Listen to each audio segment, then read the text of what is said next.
Hello, Miraculous Fan Art Discord. I think I got that name wrong, but hello, Fanworks, Miraculous Fanworks Discord. Thank you so much for asking us to be your AMA guests. I am Momma Sammu. Hi, I'm Uptown Cosplay. Thank you so much for having us. This is going to be a lot of fun. You guys sent in some really good questions. We had about 40 that we have culled down a bit, and so I apologize if we don't get to your question, but we've got just about all of them in here, and we also apologize for any username butchering or misassignments of questions. We did our best to stay organized, but it's inevitable. Yeah, it happens. So again, thank you so much. We're all going to do our best. It's going to be okay. We're going to do our best. Okay. So without further ado, let's jump right into it. Our first question is, how/when did we start cosplaying and what got us into it? And this was asked by many people. Yeah, this was a common one. Let's see here. So I got started cosplaying in the year 2012. I was about 19 years old. And thankfully, it's never too late to get into cosplay. So if you're ever on the fence about it, just do it. Just do it. There's no harm in it. Nobody's going to judge you. And I had seen like pictures of cosplayers on the internet before, like on DeviantArt, when that was like a big thing. That's going to date myself. DeviantArt years. I know, what a time. And I thought at the time with my baby brain that it was like, oh, you have to be a professional model to cosplay. It's not like I could just get up and do it. Of course you can. But I had a friend at the time who was going to cons locally in the area close to where I was living at the time. And so told me that like, hey, there's a con actually happening pretty close by. You could go for a day and see if you like it. I think you might enjoy it. We're all just a big family of nerds. So I whipped up a cosplay out of thin air. It was not good, but it was fun. So that's okay. And I had a great time. I went with my sister for one day, and ever since then, I never stopped going back to cons. And it was KomoriCon in 2012, which was my first ever convention. Nice. And funny enough, my first con was KomoriCon 2006, just a few years before that. Just a few. I was 14 years old, and I had been going to conventions with my parents and stuff. Like, they staffed conventions from the time I was a kid. So I grew up going to, sci-fi fantasy events and such. But my first anime con, my first time cosplaying, was in 2006 at Kumo. And a friend of mine said, hey, come here. There's a lot more people who like nerdy things that are our age, which was the best part, because a lot of the nerds that I knew were my parents' age, which fantastic. But I needed people who liked Sailor Moon and Chobits and other clamp things, because, ridiculousness. So sometimes you just need some peers. Sometimes you just need some weirdness. Some peers who enjoy the same kind of weirdness that you do. And I found them. And I never stopped going, and it's been many years since that time, and I'm still here. You're never too old or young to start cosplaying. So just do it. I did it with a bot costume and no wig and ears I made out of felt at the cat making panel the day before. Like, that was my Chi from Chobits cosplay. Like, yeah, just do it. Just do it. Just do it. Okay, perfect.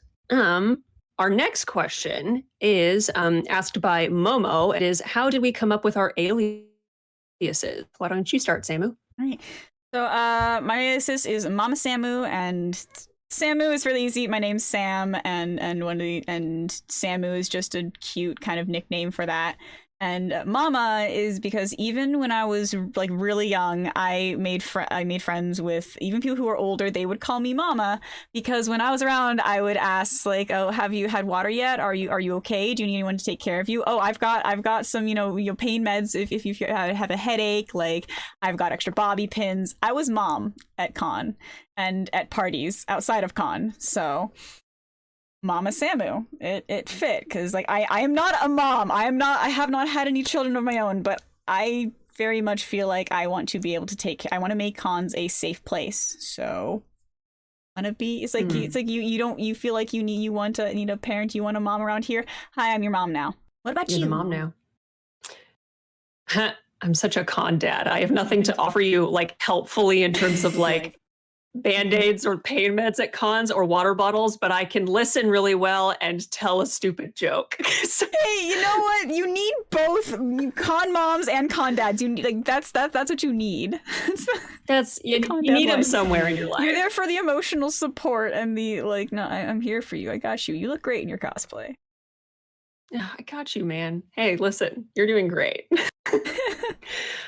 In terms of alias, it's kind of complicated. Uptown, long story short, basically became like a weird nickname of mine back when I was a teenager. Don't ask me why. It's like a weird inside joke that doesn't make sense with any context I can totally provide. Get that. I get that. But yeah, so there was the Uptown part, and my username used to be different, but I wanted to like upgrade it and elevate it into something that like on social media purposes and things like that, it would tell people what I do and there wouldn't be any guesswork or anything involved.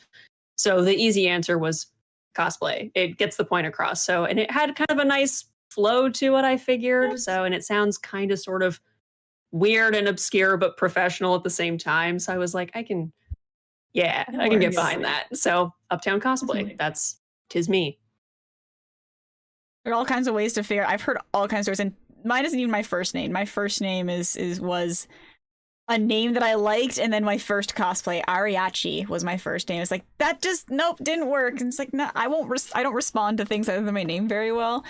Well, except also, but I didn't want to associate myself with a specific cosplay. So I love hearing how many different ways people come up with their names. Like.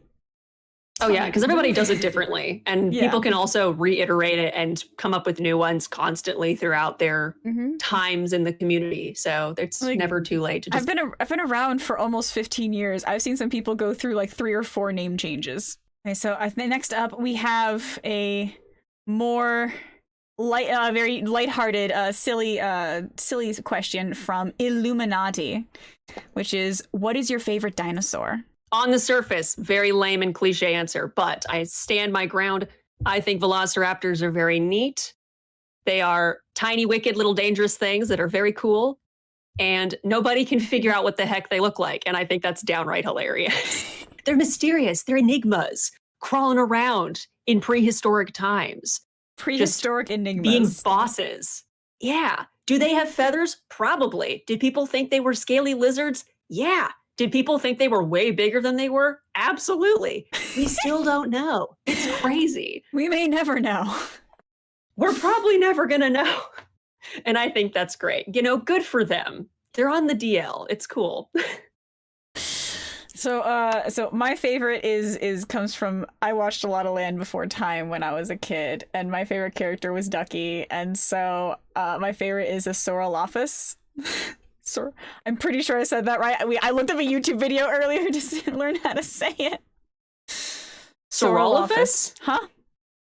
Saurolophus? Saurolophus. That's you remembered it better than I did. Saurolophus. We both got it wrong before we started recording, and we had to look it up. So we were both like, how do you say it? Yep, a Saurolophus. So yeah, there, which means something about a fringe, All right, now that the tough, down to the nitty-gritty questions are in, let's get to the next one. Next one will be totally, easy. What about a character makes you typically decide to cosplay them? Personality? Looks? And this question was asked by Sibby Z and Spectacles. Yeah, we had a few questions that kind of fell in that general area. So a lot of times for me, if I relate to a character's, like, the first thing they'll draw me in is design, because I love sewing things. I like making fancy things that are extra. So if your character has, a fluffy dress or something with a lot of sparkles on it, I am more likely to be drawn to them in the first place. But if their personality is something that I don't like, no amount of sparkles can make me want to cosplay someone. I have to like the person. So I think like its looks is kind of the initial, and then if I love the personality. And gotten lucky that there's a couple characters that have fit both aspects absolutely perfectly recently. So yeah. I feel that. I think it's similar. in terms of how I choose. I think I agree that a lot of times it's like the fall in love first with the look of them. Like there's something about their design and the way that they look and present themselves that you're like, ooh, okay, I see you. You're kind of neat. What are you all about? We like and this. then as you look more into it's like, I like this. What's your deal? And hopefully you keep your fingers crossed. The personality of the character clicks with you. It's something interesting. And it's not always, for me at least, a character that I relate to. It's not always a character that like I see myself in. Sometimes I go way out of left field and go for something that's completely unlike myself because I see it as almost like a challenge because I love doing like in character and like acting things. And so I'm like, oh, I could just be psychotic for a change and just pretend. Go on a little trip over here. That sounds like fun. So like if that chemistry is there and I like the design, then it's like, yes, match made in heaven. There have been times when I don't really see the look of a character as anything special necessarily. Like it doesn't stick out to me, but as I learn more about them, their personality kind of like comes through and I go, oh, you're deep. You're complicated. I like that. We're going to make this work. Yeah, I totally get that because it's there have been times where it's a character where it's like I wasn't sure in them and then they speak and I go you yes you they say anything and you go I want that one. Yep I think okay this is gonna be wild enough. Scorpia was one where it's like okay I kind of like but then she spoke and I went you I love you and I haven't cosplayed you but you I love you. That's one of the I need to cosplay the love interest. But that's a tangent. So fair. Yeah, everybody chooses it differently, but I think you and I can relate to a lot of those same kind of things that initially attract us to something. And when you've been cosplaying long enough, there's going to be characters in your lineup where you're like, like I kind of like them and I just made them because pretty or things that break your rules. But, there are sometimes there will be characters that appear and you go, I have no choice. I have to do it. So oh, absolutely. And sometimes like I'll make exceptions to like my own set of like guidelines of how to choose characters if it's for the sake of like a social experience. Like if your friends are doing a group cosplay, then it's like, oh, you need that character so that I can spend more time with you at the con. I will 100% do this for you. And I will do homework and figure out who the heck I'm supposed to be. Have done that before. 100%. So our next question. Okay. Let's see. Next one is asked by Illuminati. What are some characters on your wish list that you want to try? Are there any that you haven't been able to do for any reason? This one's a little tough because I've been at it long enough that there are very few things that will stop me from doing a cosplay other than physical space or time or like monetary things. I think like I have Sakizo ball gowns on my list and I have Rococo dresses and actually right now I've got a Skylar sister on my list. Like those are ones that are on my wish. Like I want to make these and I want to try, but I've been unable to because of monetary stuff and I'm slowly breaking down those walls. But that generally is the only thing that'll stop me once I put my mind to something. Other than that, I want to do something with big wings, but I craft in an attic. I can't. Do not have the space to be able to do that. So I guess like characters, a character with wings. My brain's like, I don't care what one. I just want to do someone with big wings. That's really fair. I think I agree with a lot of that. A lot of times something that will put a cosplay project of mine way on the back burner that I have to kind of like shove aside and go, oh, okay, I really want to do you, but I'm going to like put you away and not touch you because I can't do this. It's usually because of time constraints. Like I already have a bunch of products that are much more time sensitive that I have like a deadline for of like, oh, I want to wear this to this specific con, or I'm doing it for a specific panel. So I need to make sure this is done, or any one of those obligations. And so time constraints will have something to do with it. Oftentimes it could be monetary where like I feel like for me, it always has to do with me just already having too much on my plate because I overwhelm myself a lot.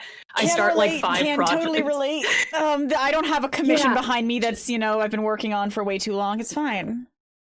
I know, just self call out. I start like 5 projects at once because I get so excited about numerous things, and then they all sit there at like 20 to 50% done for like months, and I'm like, what if I just added 2 more? And I have to stop myself at some point before I just literally go insane.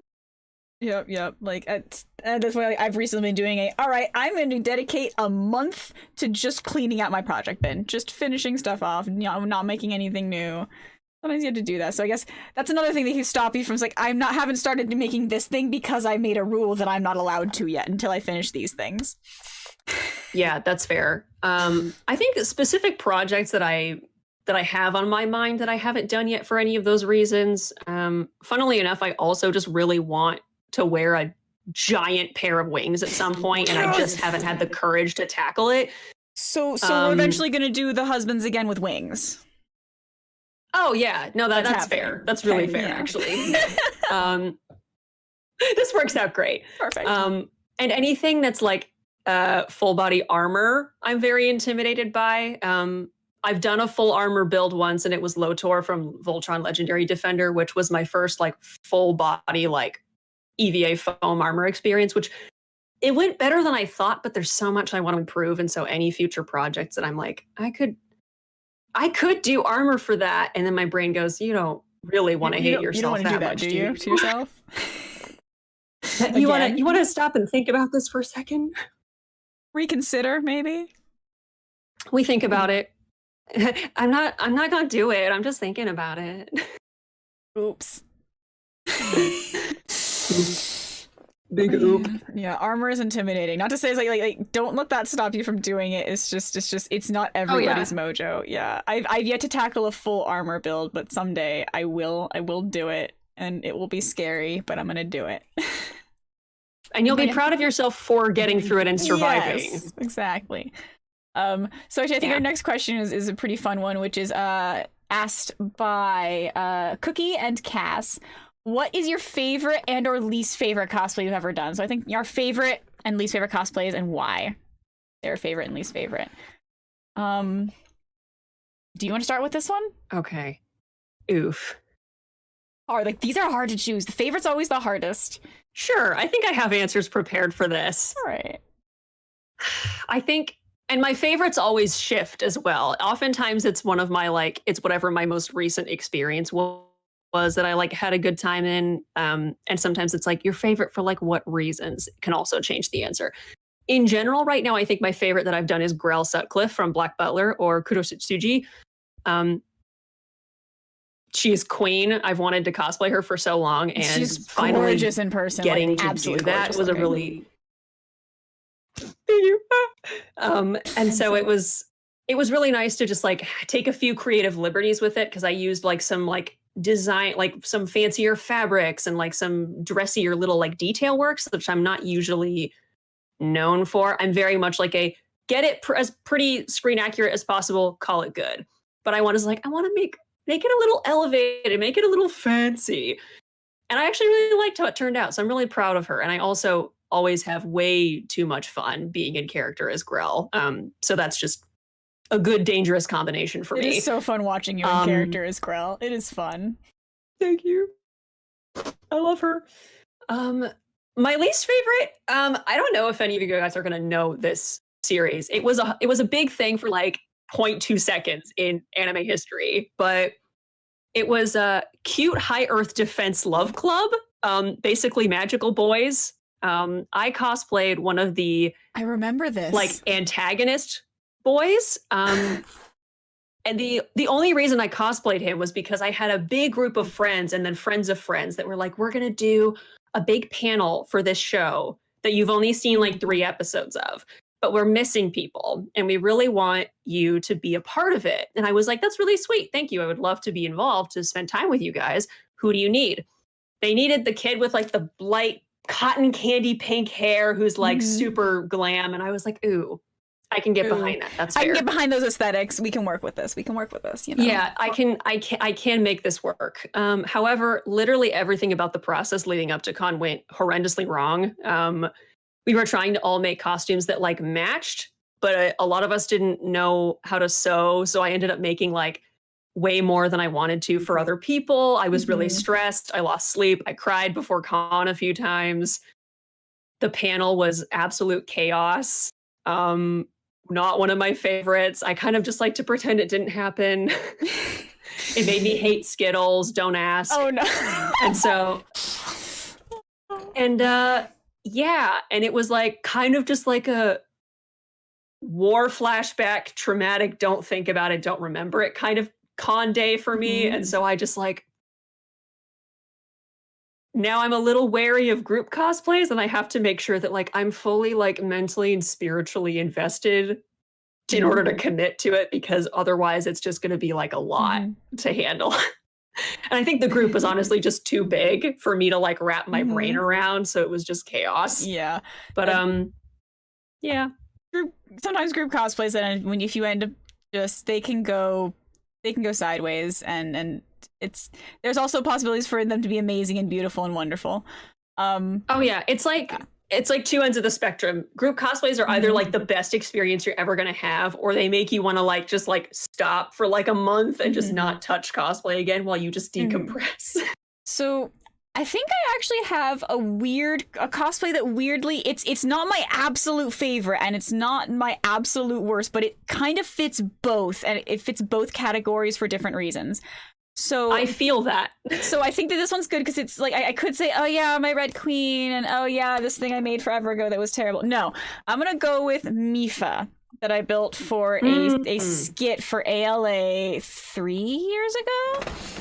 Almost 3 years ago exactly. I did it with a group, and this was a beautiful, wonderful, amazing group. We were all 700 miles apart, and we had to make these characters match. It was Mifa, we had a Sidon and a Link, and we ended up with a baby Sidon because DLC dropped literally a month before the con, and we went, we're including that. So yeah, we put together a whole skit. This costume was built within, I think, a month. It was my first time doing anything that had a significant amount of warbler. It was a full stretch bodysuit. I had a giant foam head. This was, okay, the part where it's my favorite. Actually wearing the costumes with the group, going on stage, having the performance go off without a hitch, making everyone cry, and we got Best in Show. We got Best in Show for both costume and skit. We got overall, and that was one of those, like, this con didn't do that before that year. After that year, they started doing a full overall Best in Show. So we proved it was possible. And so that was one of the best experiences, like emotionally, like I was crying on that stage, full on, through my body paint, everything. And then I spent the evening partying with my friends in half makeup and crazy wig hair and a kigu. Like, so my memories of that cosplay are really, really good. Where it's my least favorite, physically, this costume is a nightmare. Absolute nightmare. Like, it's made out of, so my Sidon, I managed to find 4-way stretch in this suede.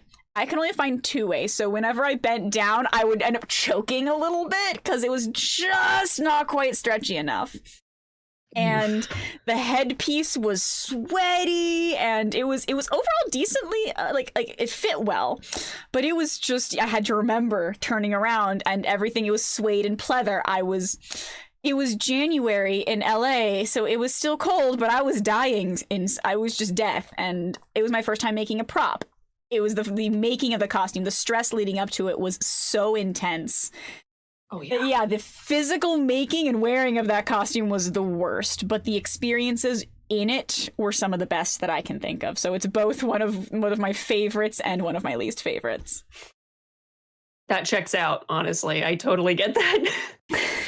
Anyway, my fellow people who did it, Panin and V-Fire, absolute amazing, amazing costumers. They would not have made it through that without them. We choreographed the skit in the hotel room the day before. Peak con experience, honestly. Yeah, advice to the wise, don't spend half your con in the hotel room working on your costume. Like, it's not worth it. Like, this is the one situation where it's really like not. everything else led up to it. It's like, you know what? This works. Because we were stressing together. And it was 4-day con, so I felt I could lose a day. But yeah. That's fair. Okay. I guess that leads into pretty well into the next one. This one from Sylv. What is the hardest cosplay you've made, and what is the easiest cosplay, and why? And these are ones for that you've made. So like easiest cosplay could be, yeah, I bought this and threw it on, but easiest cosplay we've made. Okay. I would say for me, the hardest one that I've made, which I've actually referenced before, would be Lotor, because armor is interesting, especially if you've not so really hard worked to with it before. good. In terms of words. Yeah. Lotor was a lot. And it was under a big time constraint too. Like if I had the luxury to just take my time and not have a deadline for him, it probably would have been a very different experience. But I had a group that I was cosplaying with that I was really excited to be him for. And there was a panel, like there were things set in stone that like, whether you're dying or not, Uptown, you need to be Lotor on this date. So figure it out. So made it work. I also cried over that a good few times, and wearing it is terrible, but I did have a good time wearing him. So it works out. Easiest to make? Probably this kid, actually. Adrian, I guess, sort of counts because like his costume is a sort of conglomerate of things that I've either already owned, that I've thrifted and altered to fit my needs, or that I've made from scratch. So like the t-shirt, I made like the iron-on stripe pattern that goes onto it, tailored it to fit. The jacket I made entirely from scratch. The shoes I altered heavily, other things like that.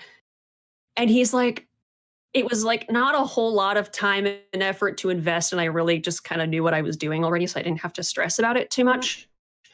And wearing him is like the most comfortable, easy, casual thing on the face of the planet, because I'm in literally jeans and Converse, so like what's to complain about? Oh, that's love the comfy cosplays. So hardest cosplay is absolutely has been the Queen of Hearts. Like she's 500 hours of my life. And I learned so many new techniques to make her and pattern her. She is the one that's waiting until all of lockdown is over and I can bring her on a stage, because she needs to be seen on a stage with all the amount of sparkle and the amount of work that I put into her. She has just been everything that I thought I knew about ball gowns. I kind of had to shift and adjust for her. Like she challenged me. It's a costume that is absolutely my aesthetic, but underneath the hood was completely different and hugely challenging and was so fun to figure out. And I'm actually I'm getting hyped to do my next one. It looks like I know what I'm doing, but I totally don't, and I love it. And then the easiest cosplay I've made, I think I've made a lot of cosplays very quickly and just like really like, 24-hour cosplay builds and stuff that just for me is easy, but for others it would be like, wait, you did what in 24 hours? So I feel bad because I'm very skewed in my cosplay. I think oddly enough, I mean, it's all relative. So it's all relative. Alone.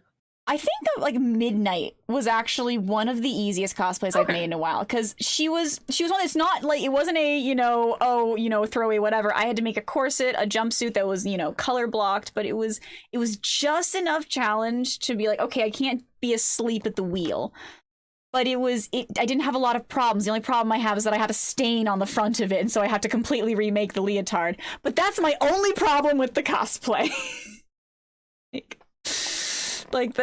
was one that was fun, and it was easy for me to put together. It was silhouettes that I knew and things that I was familiar with, and it turned out looking almost exactly like the art, and that was so satisfying. So, yeah. Satisfying when it goes so smoothly. I could also go say Haru, because I used a lot of pre-made patterns for her, because and if I can use a pre-made pattern, that makes everything just easier. So yeah, that's true. Mm-hmm. Okay. Our next question from Flour and Bread. I like those two usernames together. It somehow works. It's bread flour. The question is, it is. The question is, what encourages and inspires you to keep cosplaying? What do you feel you are personally best at skills-wise? I think for me, it's definitely learning the next technique, figuring out the next thing that'll challenge my brain to figure out how can I turn this drawn object, this drawn outfit into a real thing, into something that I can actually wear.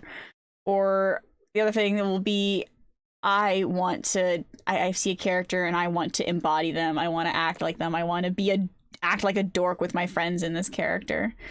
So, like, you know, that kind of thing. And oh no, I think Uptown has frozen. Time for robot wiggle time. So yeah. Oh hey, we've got you back. Luckily, I've been answering the question this whole time. So sick. I love it, man. That's so great. So yeah, so seeing friends keep on doing it, and seeing actually more people get into it, and realizing, oh my gosh, I can show them how to avoid the mistakes that I made. Haha. That actually inspires me to keep making and keep wanting to show people what I make and how I do it. Because personally, skill-wise, I'm a seamstress. I love sewing things. I love, just being able to look at a shape and know, oh hey, if I make this out of fabric, it'll turn into this. It'll drape like this. That's like figuring out spatial relations and stuff is what I'm pretty darn good at. I can make patterns with math. So yeah, that's so fair. How about you? Keeps you inspired to cosplay? What keeps me inspired? So I think it's a little similar in the fact that I really enjoy feeling self-progression in terms of it as a hobby and an experience. I like being able to see my own growth, looking back kind of at the timeline of what I've done and what I've made and what I've accomplished, and seeing that okay, I started from here, but over time, I have actually improved in a number of these skills. And that is so cool. And it really emphasizes that sense of just practice really does pay off if you don't give up. And it's satisfying, even if the process of learning is something new and a new way to apply yourself is frustrating or intimidating or really difficult. It's so satisfying at the end of it, being able to look at something and say, I did that. Mm-hmm. And that's wicked cool. And it's that's the primary reason. Just below that, I think, is and it doesn't hit me all the time, but in the moments that it does, when it hits me that what I do also can inspire other people, even people that I've never met, maybe I never will meet, who I don't know who they are, what walks of life they come from, but anything that you do as a cosplayer can inspire somebody else, no matter what your self-perception is. And the fact that it's such a widespread hobby and how it can reach people is really, really cool. And skills-wise, I think that just creation as a process is something that I enjoy and that I take a lot of pride in. Whether it doesn't always necessarily have to be the process of sewing something, or the process of oh, I'm really good at makeup and I'm a glamazon or something. It's being able to create an experience for myself and for somebody else, whether it's running a panel, whether it's filming something and creating something, of just creating a moment that I can exist in and that I can pull in other people and have them experience it with me. And that's really obscure, but I think that's the best way to describe it. That's so much better than my answer of I like sewing things and can do spatial relation. Because that is a really good answer. Perfect sense. There's nothing wrong with it. That's a really good answer, because it actually makes me realize that the thing that I love the most about cosplay, the thing I love performing for others. I like making I love entertaining other people through costume. through Yes. cosplay, like entertainment, Same. whether that's, you know, on stage, whether that's, you know, them, you know, watching me they're entertained by watching me make the thing. They're, you know, entertained by seeing the final product, you know, entertainment, bringing a smile to someone's face. So next question is from Neeks, which is, how do we plan making our costumes? Which it's quite the question. It generally depends on quite the loaded costume. question. Yeah, because it's a very big question, because some costumes require a lot of planning. Yeah. Others are I woke up today and decided I wanted to make this, and I did. Yeah, and everybody does it differently too. It's a highly subjective question, both based on who you're asking and also what the project is. So if you want to give your process, basic skeleton of how I do the process. So when I plan making costumes, first when I see a character, I look at it and go, okay, how many pieces is it going to be? Like, that is like my first question, is how many pieces, like, what is this costume made up of? Is it a dress and a corset and a crown? Is it a shirt and 3 layers of skirt? Is it, you know, pants and, you know, a vest and a jacket with, you know, a fancy top underneath? What is it made out of? How many pieces am I going to need? What am I going to need to make from scratch? Or is it, and then at that point, what if I'm thinking of, you know, if this isn't a competition piece, are there pieces that I can buy that I don't feel like making? If I don't feel like making a structured blazer, I'm probably going to buy one. I don't always want to make one of those, but it's really just breaking it down into its pieces and making it seem less scary is the first thing that I do in planning something. And also, it's a good idea to think of, am I going to need a wig for this? Do I want to use contacts? What are the accessories? So making a list of all the things and then tackling those one by one. Generally, I like to do like, all right, what's going to be the hardest? What's going to take me the longest to figure out? I'm going to start on that first. Or I'm going to procrastinate, and that's going to be the last thing that I'm failing at the end. I do not recommend that secondary method, but that's it happens, and we can't avoid it. But it does happen, whether we want it to or not. We try to avoid it, but it sometimes happens. Yeah, the best advice is like, just break it down, make it seem less intimidating. It's not a whole costume. It's a skirt, it's a shirt, it's a vest, it's a bow. Yeah, it all really comes down to the layers, and again, just breaking it down into individual units that you could look at as one singular piece and understand it better. Because when you understand all the pieces that go into a greater whole, the entire whole suddenly stops being this big complex thing, and you're like, okay, I see the different layers that need to come together to make this project happen. And so, like, again, like, you could go into so much detail for this kind of thing, but for me, generally, it's pretty similar. If I look at a character and I decide that I want to make what they're wearing, it becomes kind of like you weigh kind of the pros and cons, for me at least, of like, okay, what pieces do I want to make myself? What pieces are obtainable in real life scenarios and that I can just use or purchase or thrift and perhaps just make smaller alterations to? What's the ratio of like, how much time and effort do I want to put into this? Because that's really sometimes what it comes down to. Because everybody cosplays for different reasons, right? Some people want to be able to make everything themselves and say, I did that. I spent 500 hours on this thing and everything I made was with my fingers. And that's super cool and super valid. Other people do it more for the experience and simply being able to be this character, and how you get there doesn't really matter as much. And both things are just as valid. Both things are just as valid. Both methods are 100%. They are. No matter what your reason for cosplaying is, like, you are still a cosplayer, and there's nothing anybody can say about that. Me as a person, I fall into the middle where, like, I like having the satisfaction of making certain things, especially if it's like a really cool like design on a jacket or something. And I'm like, oh yeah, I made that. And then if I make it, I can make it fit me perfectly. And that's really cool. It looks really nice. But there's some pieces that, like, I'm not going to make a pair of jeans. I feel no need to make a pair of jeans if I can just get them. So it's all arbitrary. But sometimes if I want to break it down into different layers, I'll do like a sketch. I'll do like a fashion illustration style sketch of the different layers from like a front and a back view. Sometimes if you have like, if like drawing it on paper helps you wrap your brain around it, that can be a useful tool to use. I try to plan out construction wise of like what types of materials are going to work well for different things. Like, how fitted is this garment? Does it need to be a 4-way stretch fabric? Can I get away with a two-way stretch? Is a woven going to look better for the aesthetic that I want to have for this?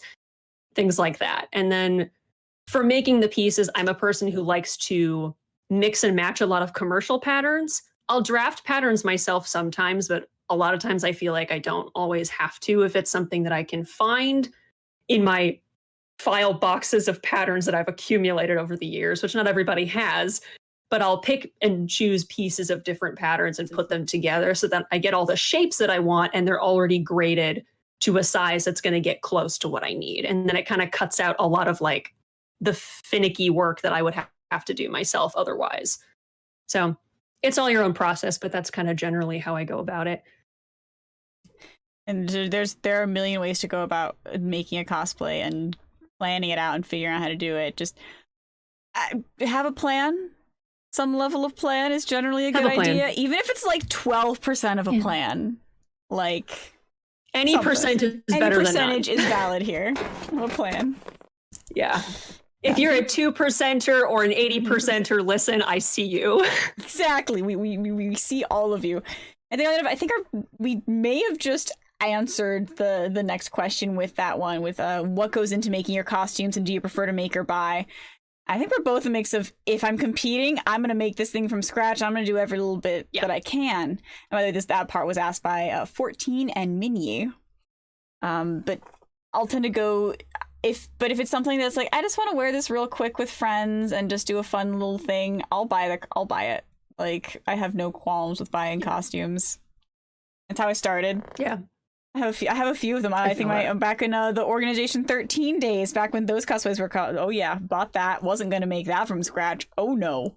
That's too much pleather for a beginning cosplayer to ever fathom. I'm a Babu cosplayer. Yeah, I feel that. Same here. For me, I think I average that most of my costumes end up being a combination of both. Most of my costumes have elements that I've made myself from absolute scratch, and then other pieces that are simply altered from things already existing in the world. There are always exceptions. Some costumes, like, you literally don't really have the option. If you're going to make some of it, you kind of have to make all of it. So like a costume like Chat Noir from Miraculous Ladybug, his bodysuit's very particular and specific. And unless you want to buy that costume, which you can absolutely do, and there are many sellers that make beautiful Chat Noir costumes, if you want to make any part of it, you kind of just have to go big or go home and just do it. When something's all one piece, it's like, all right, let's just all of it. Just do it. Just do it. Just do it. That's just our phrase for this one. Just do it.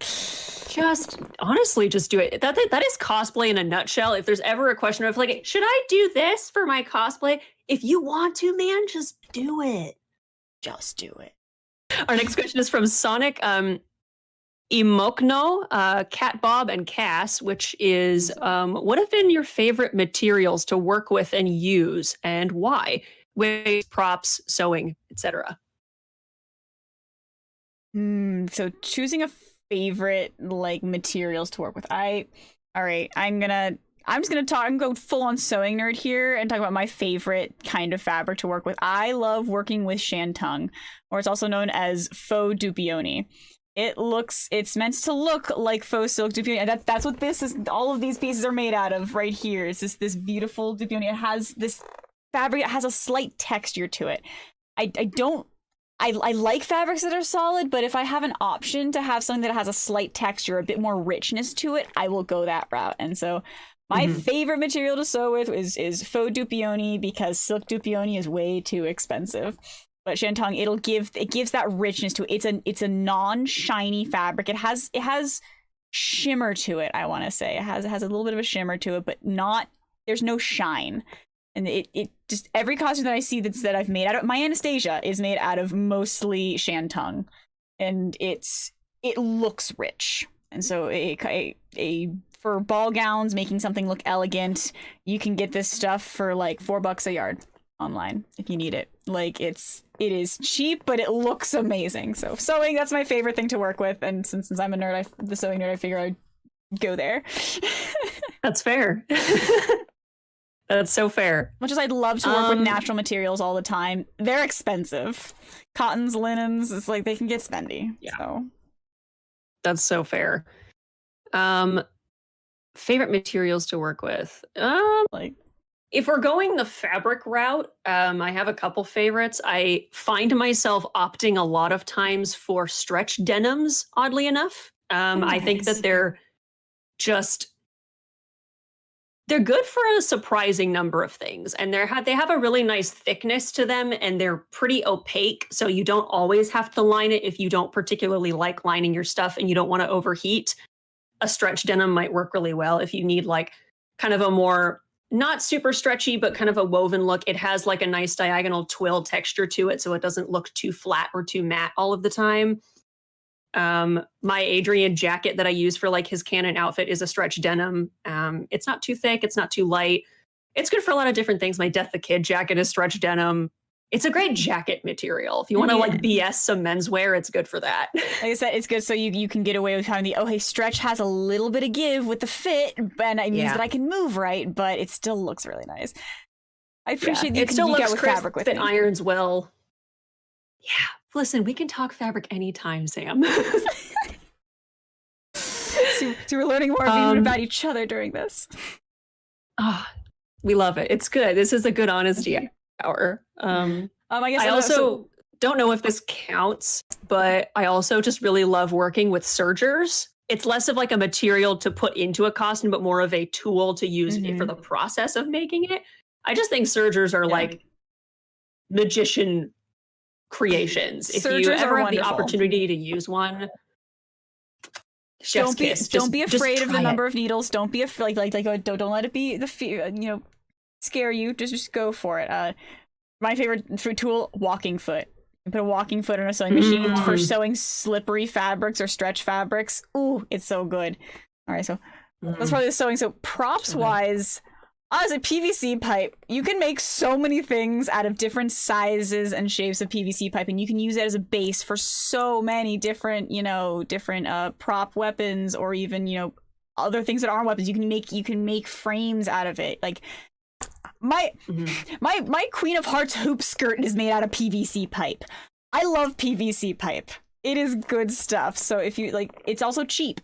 So, if you mess up, it's not that big of a deal. PVC pipe and EVA foam I've seen some masterpieces made out of those. Yeah, that's really fair. Props wise, I don't do a lot of prop work, or at least I haven't at this current moment, but what I've found that I gravitate to a lot whenever it comes up in a project that I need to use it for, I do like working with foam a lot because it's just so versatile. You can glue it together and make basically any shape you want. And the fact that it's heat moldable and heat sealable with a heat gun or something just unlocks so many fantastic possibilities. It's fantastic. But also, Mod Podge. If you're sleeping on Mod Podge, just go to a craft store and pick up some Mod Podge, my dude. It's really good stuff. That brings me back. That was the OG. Oh, you need to make something nicer and smooth. Mod Podge. So many layers. Before Plastidip was widely used. Yeah, and the thing about that is Plastidip, it works really great, but the conditions under which you must use it can be so finicky, and not everybody's spaces can account for that.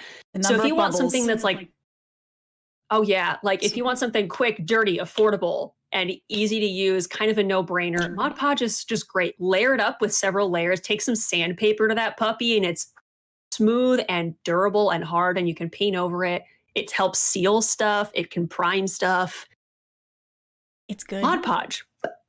It's good. But yeah, there's that. And whenever I look at it, it's essentially Elmer's glue finisher. Pretty much. Consistency in what it looks like. It's like covering things with Elmer's, and it works. It's good. It works though, and it's so good. I love wigs. It. Wigs is the last category here, and I you know what? Get yourself a good comb and don't be afraid to back tease. Don't be afraid to tease. Literally, the only thing I have done to this wig at all is back comb and a little bit of hairspray. Every time I do, I just back comb, make your bangs fluffy with a back comb. That is get yourself some anime bangs. All it takes is back home and then brush it right back down. Brush just that top layer nice, and you have some anime bangs. Yeah, it's true. It's true. Yeah, I relate to that a lot. I was going to say, get a good teasing brush. And like, I don't know if it's something I'm doing or something. I've tried using a lot of different tools to get like that real heavy duty candy floss texture for a teased wig. And a lot of tools just haven't worked for me personally. And this is a good attest to like everybody's techniques and their methods are going to work better for certain tools. So this is what works for me, and it may not be what works for everyone. But I got this A+ teasing brush off of Amazon, and it has literally saved my entire existence. And I wish I had had it back in 2012. And like, if you have a good teasing brush and a hairdryer, you are unstoppable. You will become a god of wigs. And I'm not kidding when I say that. No Super Saiyan hairstyle in the verse can stop you with a good teasing brush. And you can do anything. Like with just that teasing brush and a hairdryer, no hairspray. I repeat, no hairspray. I was able to get the entire shape and style of a wig for Gallo from Promare. If you don't know him, Google him and you'll know what I mean. It's like sideways diagonal Super Saiyan hair on one side with like an undercut under it. All of the spikes, which went out like this far from my head, they stayed and did not need hairspray because there was so much candy floss air up in those spikes. Hairspray seals the deal, but like you can do so much to get your basic shapes down. Hairspray makes it so that you can take it, so you can go, so you can like run your hand over it and it pops back. That's what hairspray does, but the form is there beforehand. Yeah. I've seen the possibilities of a teasing brush. I worked at a haunted house and I had hair about down to my waist, and we would tease it all up every night to about this high above my head, and it stayed all night because the person doing it is like, oh yeah, they would do the back combing and help do drag queen wigs. Like, oh yeah, my hair was well done. Oh yeah, it would stay. It honestly, would stay. If you want tips for making really, really big hair, look up drag wig tutorials. Like straight also, up. If you want tips about makeup, look up drag queen tutorial. They understand. They get it. Paint for the back row of the paint for the back row at the Super Bowl. That's what we're painting for. Oh no. We have a frozen Uptown. Truly. You're back. No. Yep. All right. Just a little hiccup, a tiny hiccup. All right. So. Okay. Oh, next one's a fun one. What are some of the weirdest materials that you've ever used to make a cosplay or crop? This was asked by Momo. Weirdest material. So the shoulder pieces for my Anastasia, these really heavily bejeweled shoulder pieces that have like thousands of beads on them, they're the insides of a sports bra. Like, I took out the padded part of a sports bra and used that as my shoulder piece. Like, legit. Bra cups as shoulder armor, and it's not the first time I've seen one used as a full-on pauldron shoulder armor. They just sealed it made it covered in resin so that it was solid, and yeah. Bra cups as armor. Love it. Not this and not that kind of armor. So, yeah. But it is, actually. So it's basically every kind of armor. It is, yeah. They protect everything. Everything. They're there for you. They'll never let you down. I don't think this is necessarily considered weird at this point in cosplay history because a lot of people do this, but I guess, not everybody knows about it. But on my Chat Noir costume, he has a lot of like these like silver rivets across the bodysuit, like on like armor worn looking pieces. Googly eyes. I love that trick. Googly eyes make for excellent rivets on armor. Anytime you need like that raised like nut bolt kind of look on it, slap some glue on a googly eye and just stick that puppy on there. Put some like chrome spray paint on it. And you're good. You might rattle a little bit when you walk at con, and I personally find it very amusing. It's a perk. I know. I love it. I can just walk up to people and just be like, and just like shimmy and like my shoulders rattle just like the smallest bit, and I think it's very funny. Yep, I have been judging I've judged multiple cosplay contests where I have seen googly eyes in there, and the best one was someone used one giant googly eye to be like the jewel center because they needed a hard plastic center for an armor piece, and they used a giant one, so they jumped up and down and went and I was on the floor. I couldn't breathe. I was laughing so hard. Googly eyes are excellent. Googly eyes are amazing. All right. So next question from Kalendros, which is, do you have any tips on making cosplay jewelry, specifically Miraculouses? It's a good question because jewelry is a lot harder to make, like, because it's a lot smaller, it's a lot more delicate, and you have to be something fairly specific. There's a lot of I've seen a lot of people mold making and using resin to make things like, because you can make like a sculpture and make yourself a basic very small mold. It's actually like the materials have become a lot more available for mold making. So if you want to make a very specific shape and make something that is sturdy, you know, making a mold and then pouring it in resin. Otherwise, check out your local jewelry aisle. See if there's something that's close to what you need that you can repaint or recolor or chop pieces off of to make it the shape that you want. That's the what I can figure. I haven't made myself any Miraculouses. I got lucky and I was able to find earrings that were the right labels. I'm not wearing them right now, which is terrible of me. But it's fine. It's okay. The hair hides all evils. It's cool. Yes, if you don't have a piece of your cosplay, just hide it. Just pretend like you totally had it the whole time. It's fine. Yeah. A lot of people have done some interesting and kind of ingenious things to kind of BS their way around it if you're making it from scratch. If we're talking like the main two, Miraculouses, like obviously you can adapt these same techniques for different things. You can use something like thermoplastics or modeling clay, which is a really good solution. My first like Adrian like Miraculous ring, the silver version that I used, I actually made out of Instamorph, which are little clear pellets of thermoplastic that you put into boiling water. You take it out, you mold it, and you keep repeating the process so that it's like soft enough to shape. If you have little tiny like sculptor's tools, I think that process would be a lot easier. I was doing it by hand, so it ended up being a little bulky, but it's something you can certainly practice.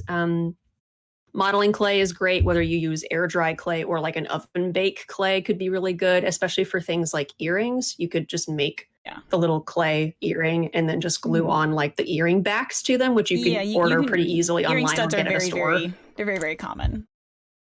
Yeah, pretty easy to find. Other people have used magnets for Ladybug's earrings. You just take two magnets and put them on either side of your earlobes, like a fake gauge looking thing, and you just paint one of the magnets. That also is an option. That's a lot of different things you can do. I'd say be careful about that. Do not squish your ears through. But I know people have done that. Essentially done magnets for just to have earrings who don't have pierced ears. Yeah. I mean, I hold on my mask with magnets, so. Magnets, great material for cosplays. Don't let yourself forget that magnets could solve all your problems. I forget all the time, and then I regret it later. Rare earth magnet specifically, or neodymium, I think that's the technical name, but rare earth magnets, those are the good ones. Those hold on everything. Those hold on my jester horns, those hold on the mask, ears, all kinds of stuff. They are powerful and they will not let you down. Next question. We are getting through. We are I think we're over halfway through at this point. I think. Yeah. Okay. Next up, we have a question from Lady Buganet. Very cute. Do you have any tips and tricks to help with makeup for beginners? Is too much makeup in cosplays good? Didn't we just say painting for the background? Yeah. Okay. This is good. Let's talk about it. Let's unpack it. There are definitely both sides. I'd say, yeah, go ahead. Yeah. So I'm actually going to work in this question backwards. So I'm going to touch on the second part of this first. Is too much makeup in cosplay good? Obviously, the definition of too much makeup is subjective. Everybody's interpretations of that are going to be different. And everybody's makeup styles, like if you just like look up in like Instagram hashtags or like in Google Images, like cosplays of even like one character, the variations in makeup style that you will see portrayed across different cosplayers is vast. It is astronomical because everybody does it a different way. And somehow they all look good, but they do it such a different way. And it's interesting. So it's very much a choice that you kind of have to make of like, what end product do you think looks good for what aesthetic pleases you? And what do you think flatters your own face shape? And that is something that you have to learn via experience and repetition and practice. I don't think that there's such a thing as too much makeup in general. I'll just say that.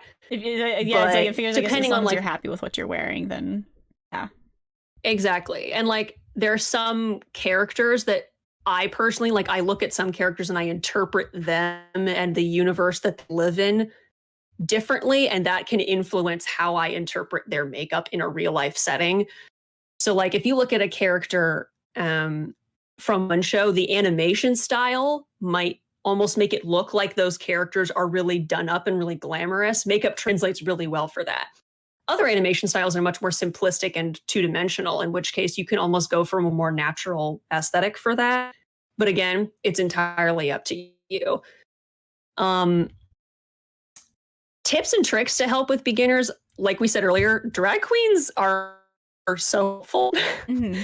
Definitely look up tutorials from them, and honestly, utilize YouTube in general as an amazing resource. People have made a lot of tutorials for either makeup looks for specific characters or in general, like cosplay makeup tutorials on things that will give you a guide and something to add to your personal toolbox in terms of like, how do you contour for like a more feminine face shape or a more masculine face shape? How do you do different shapes of eyeliner for different shapes of your eyes so that it translates in the way that you want it to, and things like that. Fun fact, for those with hooded eyes, there is actually a different way to do eyeliner that I only figured out a couple years ago, and I've been doing my face up for cosplay for a very long time. So it's, I'd say like for beginners when it comes to makeup, just try it. Like practice at home, try different makeup looks at home. Like I only recently started feeling more confident in the makeup that I do for cosplay, and only within the last maybe 2 or 3 years did I start actually using colorful eyeshadow or anything for any of my costumes, because I just was terrified. I was absolutely terrified of messing it up. And when it came down to it, I realized like I actually really like it's like if you're scared, just try different makeup things. Like don't be afraid to do stuff, because it's turned into my favorite way. And even some cosplayers actually will go into it with this is my style. I'm going to do this character but with the style of makeup I like wearing. And that's kind of the method I've started doing, because it's a way that people can be unique, and you can see all these different people cosplaying as a character, but you can still tell them all apart by like different makeup styles. And actually one of my favorite things about jester cosplayers, because every single one does their makeup just slightly differently or dramatically differently. And it's really, really fun to see. So it is worth it to kind of figure out what makeup styles work good for your face, and then you can take the character, like, all right, if you want your face to look completely different, then go for what the character's face looks like. But it's you can make a character your own by actually having your own makeup style to it. Yeah, don't be afraid to stand out too. Like some people, I think, get into this mindset where like in the cosplay community, if you're going to cosplay a certain character from a certain fandom, you need to almost fit in with like what's already existing in that space. Fitting in is vastly overrated. Honestly, like normal is like a construct. Get it out of your head. It doesn't exist. Normal don't is be afraid for everyone. to normal is boring. It is, like, honestly, like don't be afraid to just be your own unique individual self in the way that you interpret a character that you love, because when you get right down to the building blocks of it, that is what cosplay is about. Yep. It's costume play. It's literally the word it's made out of. Yeah. Play with it. Play around. Nothing wrong with that. Yeah. So there's tricks. Play around. Just get comfortable with your face. Get comfortable with putting stuff on your face. Yeah. Put it on your face. All over your face. And wash it off after you're done, or your skin will hate you. Bad at that part. I'm really bad at that part. I've slept in my makeup I used to be so much. Bad at that too. All right. Okay. So I feel that. I used to do that all the time, and it's like I'm tired. I'm just no. And besides, day old eyeliner tends to look pretty good. Like, let's be honest. Be honest. So any advice for baby cosplayers and or advice you'd give a beginner cosplayer if you could? Just do it. Literally our mantra for this entire Ask Me Anything. Because like Keisho Shep asked that. I guess yeah, it's just do it. Don't be afraid to be bad at it. Don't be afraid to be bad at it. Yes. Like it's because we all start bad in some regard, or like how we interpret ourselves. We'll always start somewhere and look at somebody else and go, but they're better than me. There's always going to be somebody better than you, depending how you look at it. And if it's your own experience that matters. But to be honest, I don't want to be the best person in the room because that means I don't have anyone to learn from, and I want to learn stuff. Just a side note. Yeah, it takes half out of it.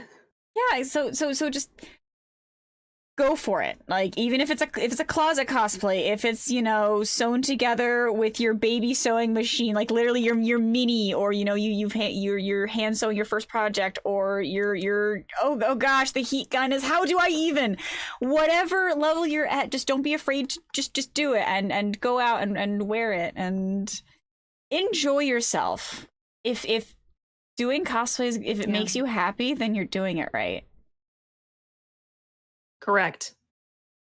That's it. That's it, folks. That's it. If you're if doing you it are right, having fun, you are correct. If you're doing it right, if you're having fun, like that's honestly. With the caveat being, and you're not, you know, making anybody else unhappy. It's generally the other caveat. Yes. Generally, you know, if you're having fun, doing it, you are cosplaying correctly. That's yeah. only requirement. Like, hey, if you are enjoying yourself and it's not bothering anybody else, sweetie, you are doing so great. Just keep doing it. Don't stop as long as you're having fun. Can't stop, won't stop. What's up? So shifting over to some things that are a bit more about some questions about like I guess existing at cons and in the cosplay community kind of over the years. So our first question, we've got a go ahead. See, we've got a question from River, which is, why do you cosplay for Miraculous Ladybug specifically? From, I guess. I love Marinette so much. Like as like I sew, I design clothes. I love there's a character that I can relate to. I've always loved superheroes and I've always loved magical girls, and I feel like this. Like Miraculous gives me a combination of the two, with a main character who makes clothing, and I'm like, is it weird that I'm kind of disappointed that this is the one time that they don't have to make their own costumes, because this is the one time where it would be believable that the superhero makes their own costume? It's the one time it'd be believable. Oh my gosh, you're right. Right? Like, how many times have I've gotten so mad at Spider-Man because I'm like, I'm sorry, Peter Parker, you don't know how to sew that well. And that is fancy spandex. So yeah, but Yup.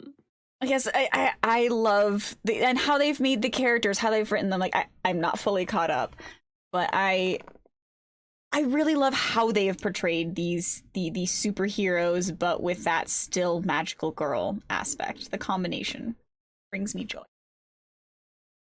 Yeah, I feel that. I cosplay the characters from Miraculous Ladybug specifically that I do because I think he's so neat. Before I even had watched anything of the show, before it was even available to watch anywhere online, I remember seeing an official like promo poster for it on like Facebook or something of Chat Noir, and I looked at that boy and went, You're just gonna sit there and exist looking like that and me not cosplay you? The audacity. The audacity. And so I said, I'm gonna cosplay that kid. Just you wait, I'm gonna do it. And then I watched the show and went, oh my God, I am gonna cosplay that kid. Wow. I appreciate almost the duality and the relatability of his personality, and again, the way he was written into the show, because it's something that I think a lot of people can really connect with when you really like squint and look at it. Because in everyday life, Adrian is such a is just like himself. He's a little naive. He's just this ray of sunshine, cinnamon roll child boy who has grown up in a very privileged life, but honestly just wants things to be so much simpler and just wants to experience what everybody else is experiencing and just be outside of himself for a second. And I think that's really cool, the way they show it in his like very subtle insecurities that are in this facade that he has all the time. And then when he's Chat Noir, there's a whole different facade in a way that's almost less artificial than when he is as a real person, because as a superhero with a mask, he feels like he can actually just experiment with who he is, which is why he's so much more outgoing. He's more sociable. He's kind of flirtatious because they've literally confirmed this via the creators. He's this flirty because his only perspective on romance is stupid romance movies and anime. That's why he is the way he is. Oh my and gosh, that's precious. Jester. He's just a nerd, and it's really funny. And that's the way he expresses himself. And So sweet. it's nice to see both him and Marinette just kind of battle with this identity crisis that they slowly have throughout the duration of the show, because they're living these two different lives where they feel like they have to present as these completely different people. And there's the whole fight of, well, which one am I? Which one is more of the true me? There's no right or wrong answer to it. It's just a part of self-discovery. And that was a huge tangent, but I'm gonna just leave it at that. That was a really good tangent. I love that tangent. That was beautiful because yeah, they've made characters that are extremely relatable. Like beyond the it's a cool superhero costume and it's a cool thing. It's very relatable characters, and I appreciate how they're handling the superhero identity, because I've seen it handled badly many times, and I'm enjoying it, as frustrating as it can be at times. As frustrating as this, as the tension can be at times. I feel that. And I'll just add this very quickly, a little bookend on the end of that thought.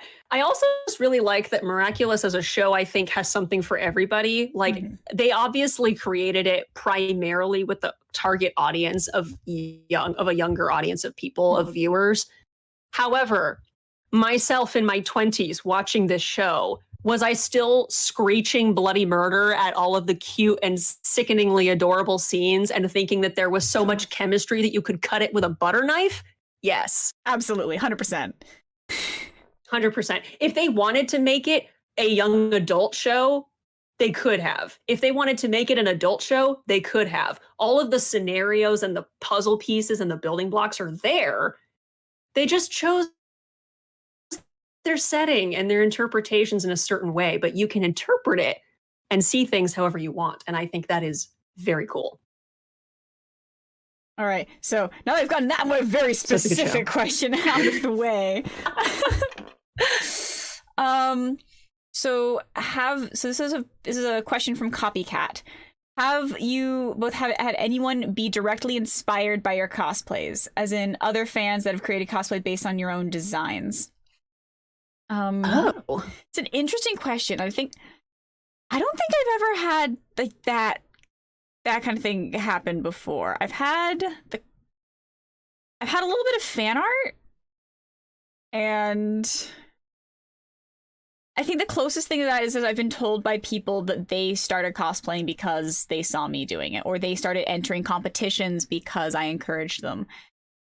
That makes me feel all warm and fuzzy inside when I hear that kind of thing. But I think that's like people being directly inspired by my cosplays. That's the way it shows up the most, is just them doing it or going for it or trying something because they saw something I did. And so yeah, I have had that, and it is honestly the best outcome, absolute best ending, essentially. The good ending to the exactly. Story. Mm-hmm. Yeah. I think most of the time, like 99% of the time, I think that's the same for me.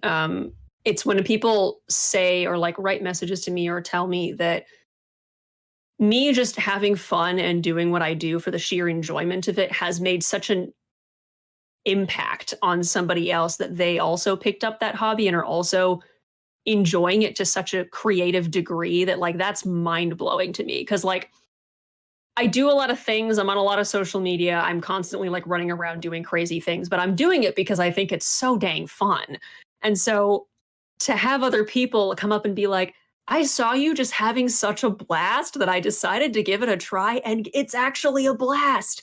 That's so cool that like that positivity in the community can help welcome other people into it. And I think that is the energy that we have to keep in the studio at all times. That is what we need. And I think the one time that somebody like physically cosplayed like my own design or like my own interpretation of a costume was, I think I wore like a version of like a formal chat noir to a con a few years ago. I guess it was more like several years ago now, but somebody had posted a picture and tagged me in it, and they had basically kind of like, there were a couple differences, but they had kind of recreated that formal chat noir interpretation and said like, oh, I threw this together for like a formal dance at my con because I saw Uptown Cosplay do this for Chat Noir and it looked really cool. And I was like, so good. That's pretty It was very neat.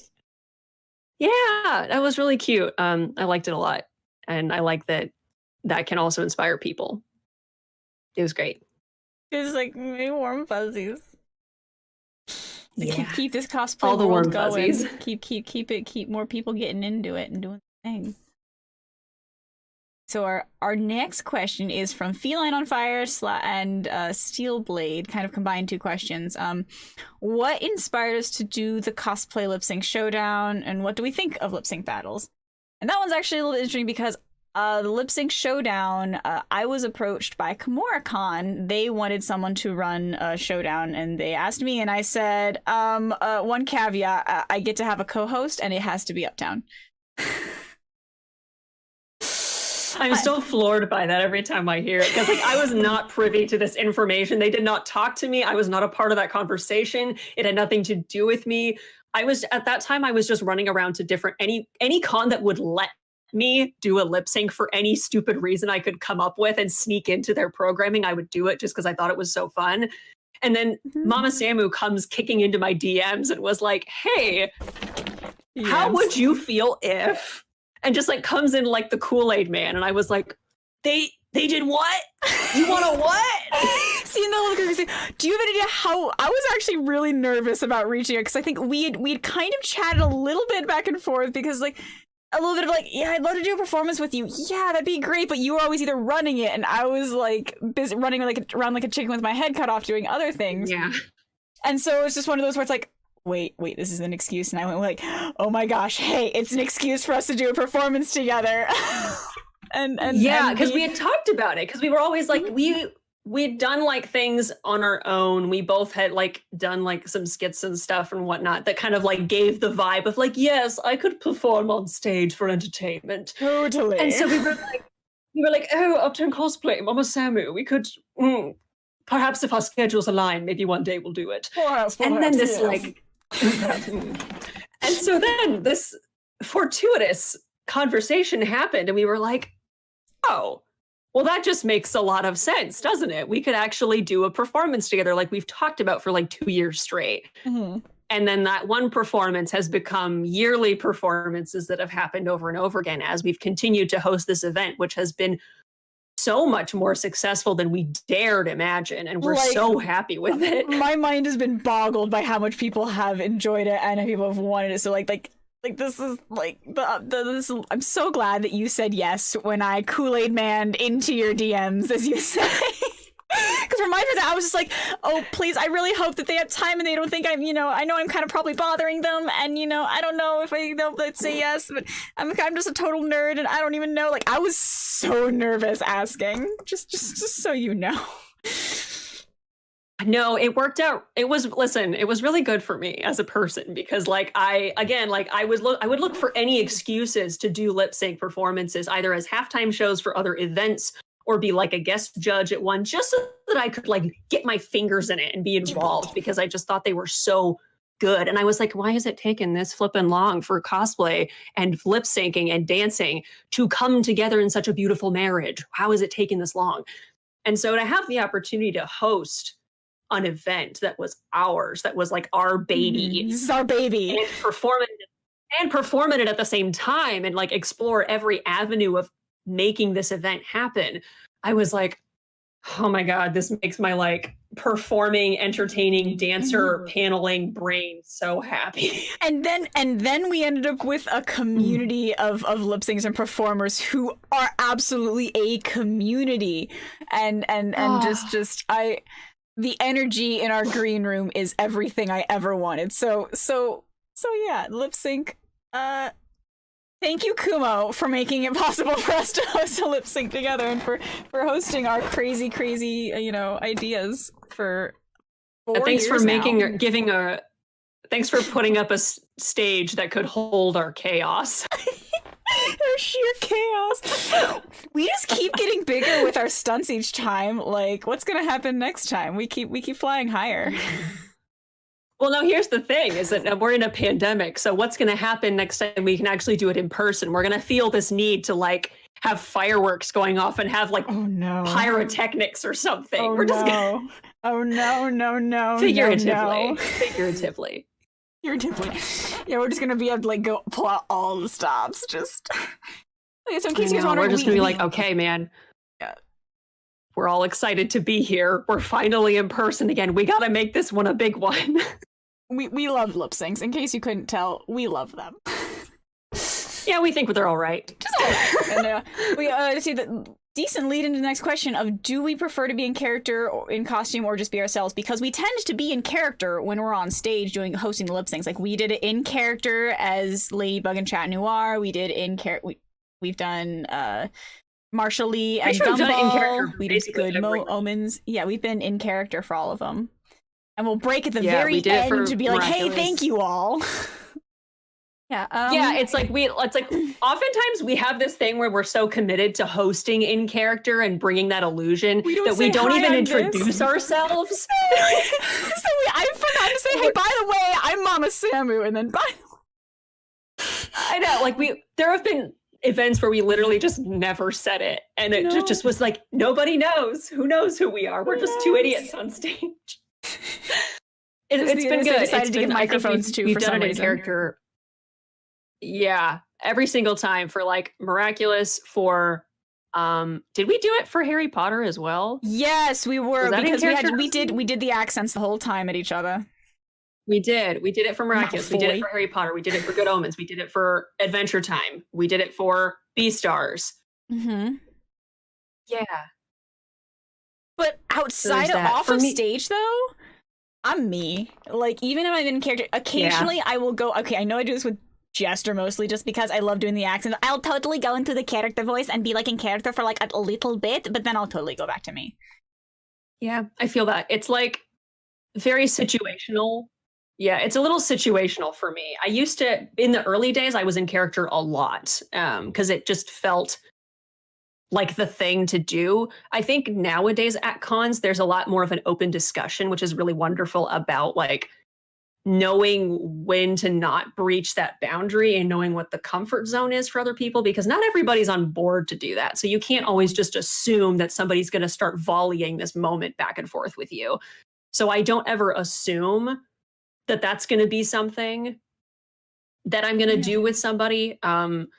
Sometimes, depending on the character and depending on the energy someone brings to me when they like try to talk to me, like at KatsuCon when I was Grell, for instance. Oh gosh, I did a lot of in character as Grell. People were but loving anytime it. someone would come up to me, I was thriving. I was living my best life. And so people would come up and be like, Grell, can I have a picture? The second they called me Grell and not either Uptown or some dude in a red jacket, I would like turn around and I'd be in Grell character and super like out there, and it was a whole thing. And I'll do it with friends if we're in like that moment. If one of us like makes a comment that's kind of in character, one of us will be like, oh, well, here's this in character thing. And then it grows into this, and then you just go full D&D session and it's fine.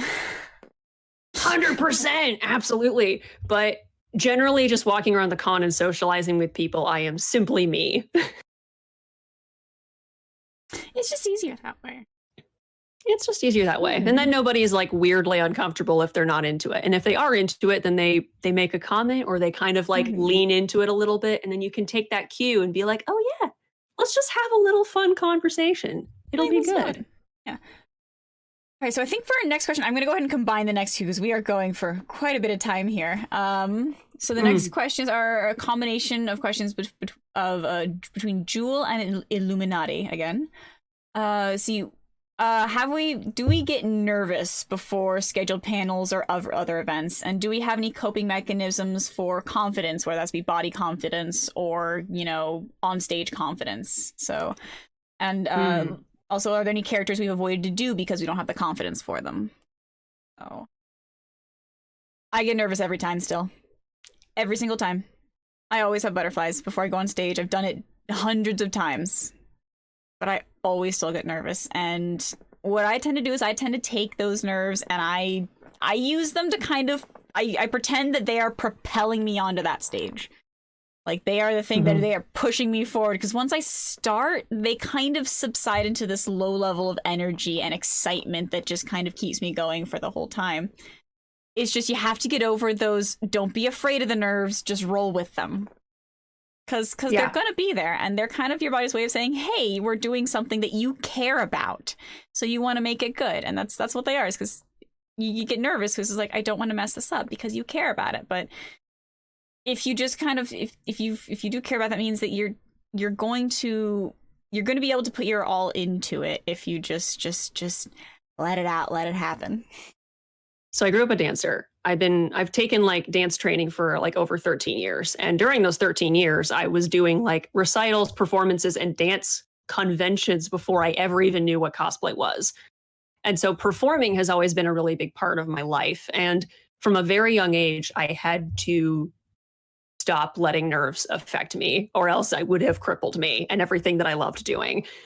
So I used to get pretty bad stage fright when I was younger, but I very quickly just kind of had to get over it. And that just came from repetition of forcing myself to get into just like the focus of, do not focus on anything past the stage. You can't see people out there anyway. Just focus on your performance and what you're doing. And that helped a lot to just get me out on stage. And then when I would come off stage, I'd be like, oh, I lived. It's okay. We're here. We're present. Everything's okay. And another tally in the "it didn't kill me" category. Yeah, it didn't kill me. I am stronger for it. A little notch on the board. And so nowadays, interpreting those feelings for cosplay, I mean, it's a little different, but I take a lot of the same things with me in terms of like, I don't get scared anymore. So I don't always want to say that I'm nervous before performances, but I get kind of like excited jitters. I get in front of like before lip syncs, especially because it's like bringing back that like old dancer passion that like makes me vibrate as a person. I'm like, it's happening. Oh, it's happening. This is great. This is so good. Oh yeah, for me. Right before we go on, the likelihood of seeing us both next to each other, just kind of bouncing up and down, just like, okay, we got this, like just kind of bouncing. Oh yeah. We just kind of like hop around and hype each other up for a while before we go out. Because it's the same thing, like as in terms of a lip sync setting where it's like out there with the lights and everything, like I can't see a single face. I can barely hear any reactions that are happening, which is both a good and a bad thing because it means I can't see their faces look at me like I'm crazy. Cool, good thing. Yes. But it means I don't hear like as much of like the applause or the screams or the crying or the laughter that happens based on what we're doing. So I think, oh my God, did they catch it? Did they notice it? Did we do that right? I just gotta keep going. The only thing that I'll generally catch is when we get especially loud screams. But a lot of the times it's like, once you start, it's kind of a tunnel vision. And the only thing that'll break through is when we truly destroy the audience. And we've done so a few times. Which always is very validating for us. Oh, it is. Oh, it can be the thing that's like, oh, this is the energy that I need to get through the rest of this. Because sometimes, so I actually have a chronic illness and POTS, which causes me to have some issues when it comes to like being on my feet and being upright for a long amount of time. And some of that has happened while on stage. There have been moments where one of my symptoms, my legs will stop responding properly. So I've had to figure out how to make sure that's like, all right, I can keep going through this even if my legs go weird. Or there have been times when like at the end of it, my heart rate is so high because of my condition that I'm literally holding on to Uptown, otherwise I would fall. Like we actually I and think it's nice that like we tend to plan. And it's our good that like things I'm aware of it. Mm-hmm. Exactly. Like we plan around it and we make sure that like, because like I know about it. I know what things could happen because Sam is very open and tells me about things. Because in performance, no surprises except for the audience. Surprise the audience, no one else. No one else. And so there have been moments like during performances when like where like Sam's gotten a little bit of like a jelly legs like moment. And so like, but it's like in a partnering section where like I can hold on to her and we can like, I can kind of help guide her through something. Or like if one of our brains just goes boom and we just like choreography goes out the window. The other one's there to like pick up. To be like, okay, this is what we do. And then we go, right, thank you. Okay, I'm with it now. Yep. There's a full on. There's the performance that we did at the end of the Greatest Showman set. The Marshall Lee and Fiona. That is the performance. That is I remember maybe 20% of that performance. Like actually remember maybe because I was so out of it by the end of that day. And that was the one that you supported me through that one quite a bit. But I tried. So again, this is a good way to say, if you have things that do make you nervous, having someone around or things that make it harder for you to go on stage, having a partner or doing something as a group can be a really, really great way to have both a support system and to have someone else who, even if they're nervous too, you're nervous together and you can get, it's a lot easier. Yeah. Like having someone else there as just knowing, you have someone to support you, to fall back on. If everything goes terrible, just Zoidberg off stage. Fair enough. And that'll be an age Never fails. Age guess as to how old the people watching this are, as to whether or not they get that joke. Why do you call us out like this, Sam? Don't expose me. Because I'm getting close to 30 and I have to. Expose me. Didn't really touch on like the body confidence issues because I think it's like a similar thing of the just do it. It helps to like for body confidence to just get used to doing it. Get used to like the part of, like if there's something that makes you feel uncomfortable, it can help to just take photos of yourself, or just get comfortable with yourself. And I'm just saying, you love yourself however you are, whatever shape, even if you have a goal, something another ideal image for yourself. It is important to love your body no matter what shape it's at. You can have a goal and you can have something that you want to reach and still love where you are right now. And that's it can be tough, but sometimes it just takes staring at yourself in the mirror and saying, I love this, even if you don't believe it. Say, I love who I am. I love this body that I am living in. It is not perfect, but it is mine and I love it. So, and even if you don't believe it, keep saying it because eventually you will. I promise. I absolutely promise. I just wanted to touch on that because that tends to be a lot like an issue that I know a lot of people who are getting into cosplay deal with. And it is something it's good to discuss. It can get easier with time. Like just and it helps to surround yourself with people who are also, will affirm that. And like the number of groups of friends who will go, oh my gosh, yes, you look amazing, and just will over the top compliment you are some of the best things I found, within the community. Oh yeah. If you need like something to uplift you and something that will keep you in that moment of mental positivity, of like positive mental attitude throughout like your time of like being in a cosplay that like you love this character, but you're like not 100% sure if like I'm vibing with myself in this. Like, I don't know if it really suits me in the way that I wanted it to. Surrounding yourself with that network of people and friends that truly care about you and want you to have the best experience possible and are there to have it with you. Oh my gosh, it does wonders. Just having them there to tell you that like, listen, you don't see it in yourself, but if you could see yourself the way I'm seeing you, you look so good right now. Absolutely. That is powerful.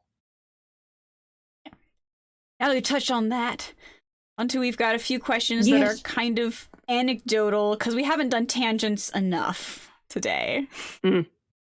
If we need more tangents, we're here for it now. So you guys were hoping for a 2-hour AMA, right? Right. Hopefully, because you're gonna get one. That's apparently. what you're gonna get. Whoops. So There's just so much to talk about. So you were on saying the next question. Yes, our next question is from Katie Net or K-Tick. I probably messed that up. The question is, any interesting stories from your early cosplay years that you would like to tell us? Interesting stories. I'm always the worst coming up with stories when I'm asked to remember them. It's like when the moment someone asks, all of my years of like experience just die. And I'm like, I don't know what year it is or who I am. Like what day is it? How long have I been doing this? Who am I? Memories? What? So I'm trying to think, like, what would be the more? It's like because I have stories from back during when glomp circles were popular, like. Oh my god. My glomp circle years. Wow. There were only 2 of them. Yeah. So I guess, I don't know, glomp circles, there's one that still exists sometimes at SakuraCon locally, but like glomp circles. Is that an interesting enough story? Glomp circles, that's all you have to say. And it tells you everything you would ever need to imagine. What a time to be alive. What a time to be alive. Wow. It's like things are like, this is interesting to us because it involved an inside joke that, you know, I still remember and brings me joy, but I'm like, I don't know if it'd be interesting to other people. I know, there's always those moments of like, I don't know if anybody else would ever get this and think that it's as funny as we think it is. I will say that, like, where was this? I think it was at the one time I went to Colossal Con, right before the pandemic whole thing hit. I was going to the formal dance that was there, and I was dressed as Adrian, actually, and I was wearing, like, just an outfit that I thought he would probably rock if he went to an event like this. So I had like a gray, like kind of like checkerboard suit, and I had like a pastel baby pink dress shirt and like a matching like pocket square and all this stuff. And I was like vibing. I was like, wow, this is so me. This is so Adrian. I think this is very cute. And people would come up and take pictures of me and talk to me in this way that like they were excited about me, but like I didn't understand why. There was something off about every time that they would like have an interaction with me where I was like, one of us is missing something. I'm misinterpreting what you think I am, or like you think I'm something I'm not. What's going on? But like I never asked anyone because it was just like they would talk to me and then they'd leave because it was just a chaotic con. And I was like, what is happening? Where am I? What is going on?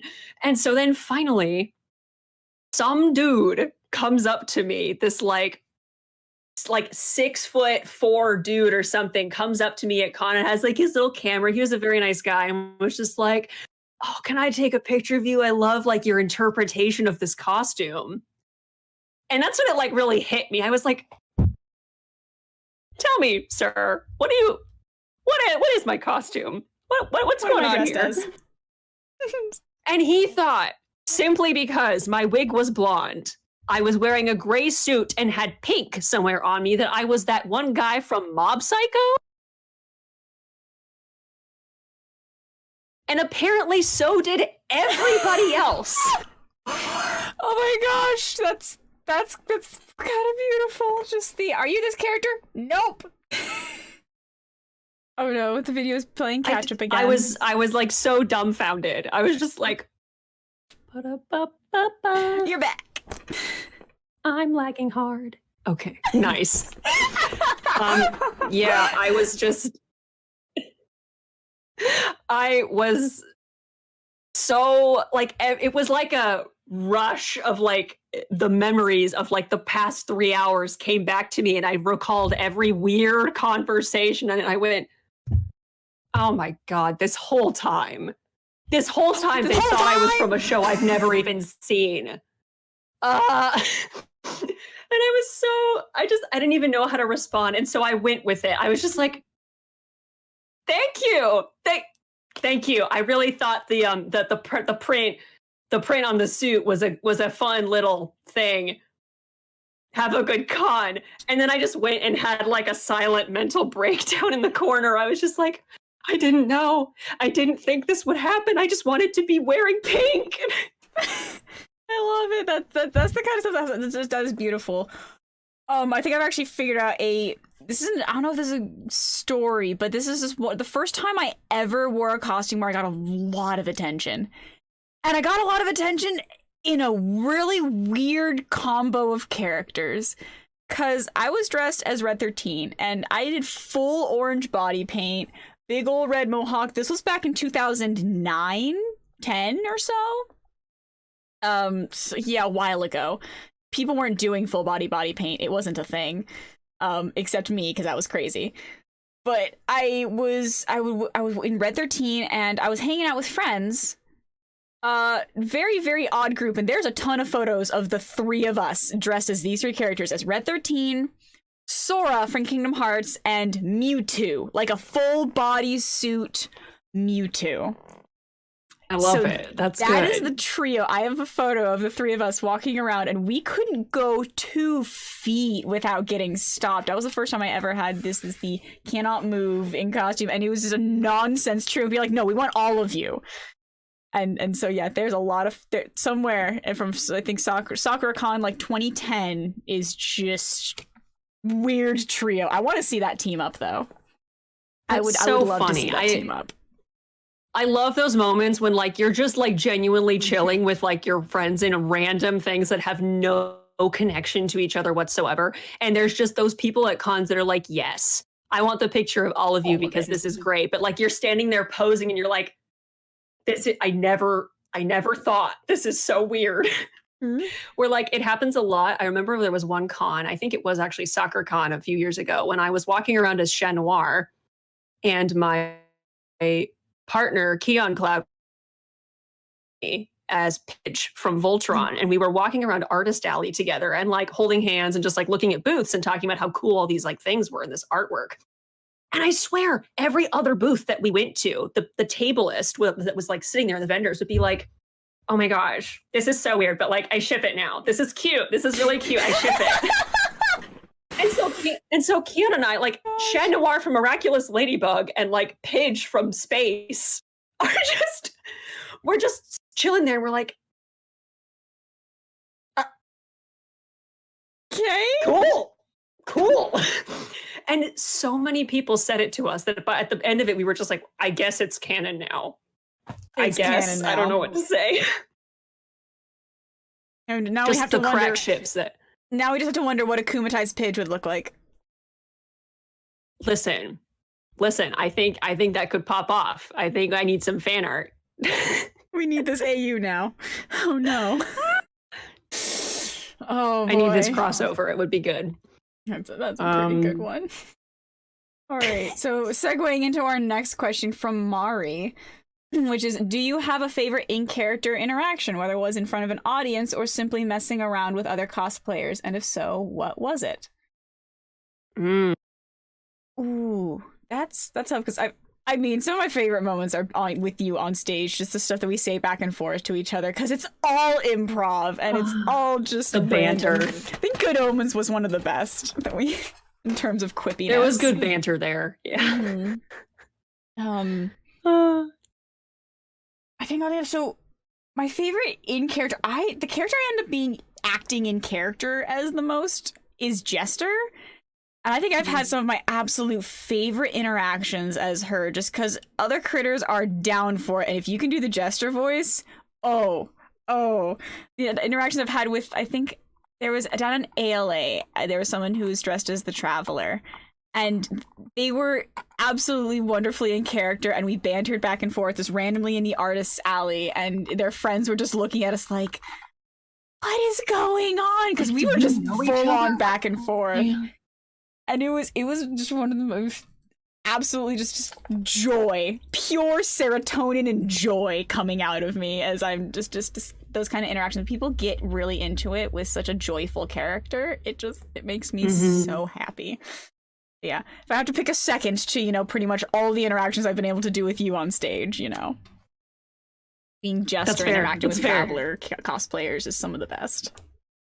Yeah, I feel that. Yeah, I definitely would put our interactions on stage during like hosting and stuff pretty dang high up on that list, because there have been some chef's kiss moments in that are just you can't beat. I mean, Tree Pose was caught on stage, and that was just beautiful. I'm still proud of that one. That was good. I think one of the most long-winded ones, which was it in character? I'm not sure. But the first con that I wore my Chat Noir costume to, after I had finished him, there was a laser pointer. I don't know if I have to say more than that, but like there was a laser pointer that got passed between about 3 different people. And about 3 more people entered the scene with cameras. And then there was just me on the floor in the middle of like this kind of ring of like random humans that I was like on all 4s, like a cryptid running around after this little red dot. I've seen video of it, and it's so gorgeous. It is so glorious. It was great exercise. I would highly recommend anybody who just wants like a nice workout and like sweat a little bit afterwards. Just give your laser pointer to somebody in your house. It's pretty good. It's great. It was good. Right. Oh boy. So now for another slightly embarrassing. What is your worst wardrobe malfunction that you can share? Question from Manala. You want to go first with this one? Oddly enough, I actually haven't had very many, which I'm fortunate in. It's that's the goal generally, is to not have any. It's the goal. Yeah, the goal is to not have any. Any that I've had have been fairly minor and have not put me in any compromising situations. However, I think the one that I was most embarrassed by that I can still share is that at a con, I believe this was actually KomoriCon of a couple years ago, I was guesting there and I was in my Lotor cosplay, and they had set me up to have like a photo and autograph session where people could like sign up and come up and take pictures with me, and I could sign stuff for them, and then they would go on their merry way, and I would just like stand in this little photo studio and be like, I'm here, who wants to come say hi to me? But I showed up, and I didn't realize until my handler at the time pointed it out to me, and God, she was a rock star. I would have died without her. She said, hey, Uptown, I think your belt in your like armor is a little askew. And that made my blood run cold, because what people didn't realize is that the belt that I wear to hold up like Lotor's like weird stiff little butt skirt, and then there's like the armor piece that goes over it. The only belt that I had that would have worked for this costume that I ended up using was a really skinny belt that was black and had white polka dots on it. So here I am, like attractive looking space prince looking guy with my polka dot belt showing under my badass armor. And I was like, oh no, I can't do a photo session looking like this. I will not forgive myself. And thankfully, my handler was kind enough to go sprinting across the con to the repair station, get the most durable double-sided tape I have ever witnessed in my life, come back, and then tape my armor back over my belt so that I could actually like stand and move and it wouldn't shift on me. And it lasted all con, which was great. But I nearly died of embarrassment because of polka dots. Oh no, the polka dots. I was like, no, this wasn't supposed to come back and bite me. It's fine. I think my worst malfunction that I've had has been, I've had a couple. I actually have had a couple, and actually one of them happened very recently. I broke a heel during a photo shoot, and I had to do an entire performance on a broken heel. That was at last Kumo with Midnight. But I think my worst one was when I was I was many years ago. It was the first time ever actually competing with a skit that I came up with, and I'd organized the whole thing. I made all the costumes for everyone. There were 4 of us involved, and I had to do 3 quick changes. And the first one was the hardest because I had to change full outfit from a full kimono and obi, yeet the obi and the kimono, put on a different kimono, put on the old obi, and then go back out within like 10 seconds. I managed to do most of this, but the obi would not close and it would not hold when I went back out. So I had to do essentially the next part of the show. This is the first quick change out of 3. I did the first part of the show with holding my kimono together just like this, and then I had to sit down on the ground and then stand back up and then go to like kill someone, all while holding everything together so I wouldn't flash, because I was wearing bra and underwear. That's it, like bra and underwear. So like it was gonna be I flash everyone, like all of it, and I didn't. But it was one of those like no. Got best in show for that one. But the stress. The whole concept was I was killing people and stealing their clothing. So, lots of quick changes. Yeah.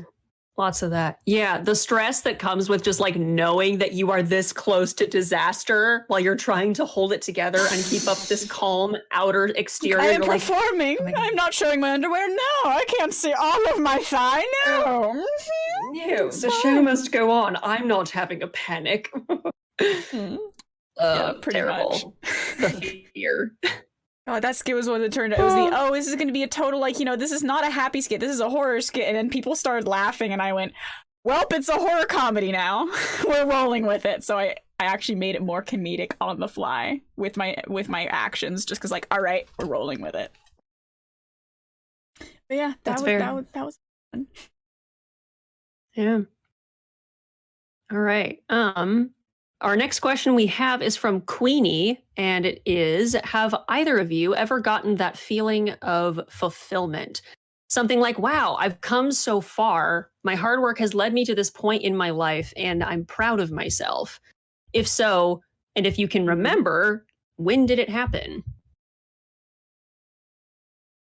I think we did mention this question before starting filming, and for me, this one's like this is a big question. It's like one of the more like the very serious question in terms of like compared to a lot of the others, and it is one like doing this for close to 15 years. Like it's got one. It's like, was there a point? And I've had one, at least one, and at the end of the first lip sync that we ever hosted, having had successfully run an event that my home con came to me and asked, like, hey, can you do this thing? And having someone who I admire for their performances agree to be my co-host, and having everything go to plan with minor hiccups and everybody enjoying it and knowing that this would not be the last, I was ridiculously proud. I was proud of everything about that whole time. I was proud of myself. I was proud of Uptown. I was proud of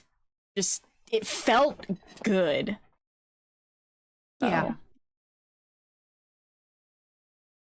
I feel that. That same moment was definitely like a huge one for me to have been asked and to have successfully run a whole event basically ourselves after only really having time to plan it for a few months and having not really anything major go wrong at all.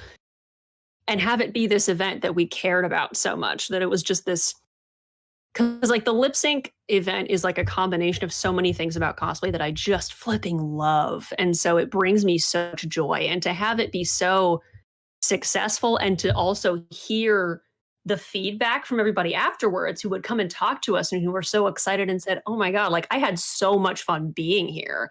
I had so much fun participating. I had so much fun watching. That the satisfaction and the like surreal out of body experience that gives you is wild. It's insane. And so I think that's also very much at the top for me. The only other thing I can think of is probably the first time that like a convention invited me as an actual guest of honor, because I never thought that was ever going to happen to me. I was like, no, that's not like something that's ever going to be in my future. And then for it to also be like for my very first con, that was my very first experience and my introduction to what I do. come to me and say, we want you to guest here, that was also insane. And it felt like I had come full circle, that like I started here and I'm here again, from seeing it from a completely different perspective and from a different side of things. That felt like such a, I don't know, it was just like an honor that I didn't think was going to happen. And that still like rocks my world to this moment. That is funny. The pre-drama moments are about the same, because the other one is the, oh yeah, when I was asked to MC the cosplay contest. That was another one, because it was by Kumo, and that was the, all right, you're doing these things, that you're a guest. And it's a, yeah, when the place that showed you the thing that you like, Kumo's where I just discovered my passion for cosplay. So being able to more public, like being asked by them, the people who showed you the way, to help show others the way. Like, it's a, senpai noticed me. And in the best way possible. Like, it's what it feels like. Yeah. To really bring it home in that sort of lingo of this community, it is very much the first senpai of senpais hath noticed us. And that's pretty wild. Yep. And it feels like if graduating to senpai status yourself, and like it's a good feeling. Yeah. Okay, next question. I'm about to get emotional up in the club. Let's just Yeah, so the last few questions that we have are individual questions for each of us. Ones are directed at each one, so we can go back and forth for those if we'd like. Like a first, there's question for Uptown from Utterly Confused Penguin. In a recent promotion video, you showed off your OC Verity. Can you explain more about her? Ooh, okay. Yes. You asked me to speak more of a character that I created myself. I mean, I guess. Ask either of us to talk about OCs, and it'd say, oh, you're going to be here for a while. It's like, oh, honey, that's such an honor. Let me tell you her entire life story. I won't. I'll summarize this as quickly as I can. So Verity is a character that I created years ago to exist in the Soul Eater universe. So if any of you have read the manga or seen the series Soul Eater, then you'll know what I'm talking about. So in general, she starts as a villain. She was raised by witches. What she learns later is that she is actually part incubus. So she was raised to believe that she was like a bat witch, to excuse her powers, that she was like, oh, you're a vampire bat witch. This is why you can do the things that you do. It's not. It's because she is actually half incubus.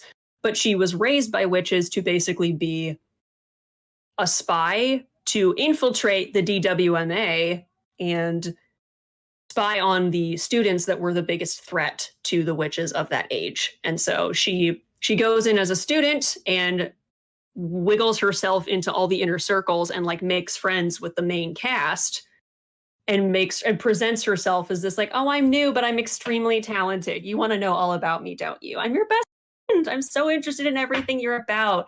I'm not taking notes on all of your biggest weaknesses to share with my mom.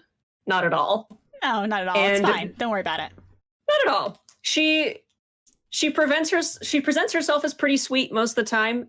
She's really rude. She's not nice all the time because she believes and debatably knows that she is a boss and she could have anything that she wants. And she thinks that she is the coolest thing out there. And she's not afraid to tell you that. Given time, she realizes that the witches didn't actually have her best interests at heart, and she has a lot of struggles with her loyalties, and eventually ends up taking the side of the DWMA after a lot of rocky and hard convincing. But she does eventually come around to being sort of like more of an anti-hero.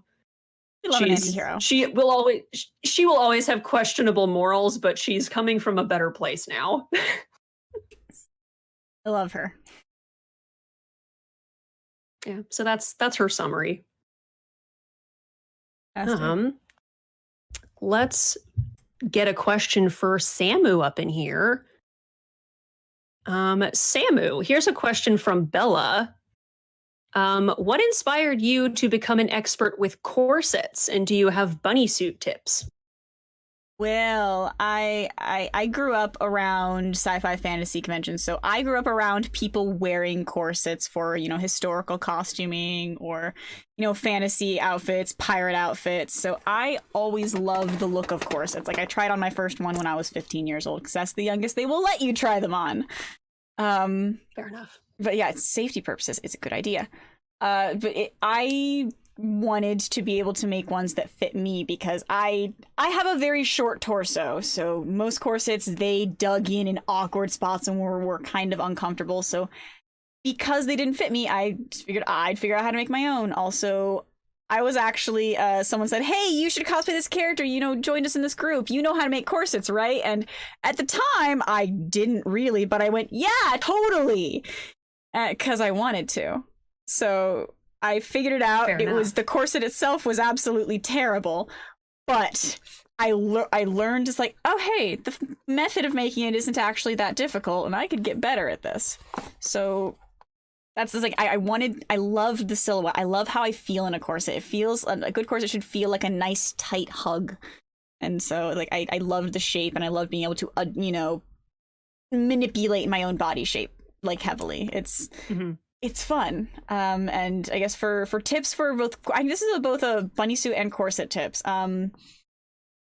Take time to get a pattern that fits you properly. If you have a corset pattern that fits already, you can modify it to add the bottom part of the bunnysuit. You can add the crotch pieces to a corset pattern that fits you properly by just taking some measurements and drafting, and starting with a base that fits your torso is the absolute key part.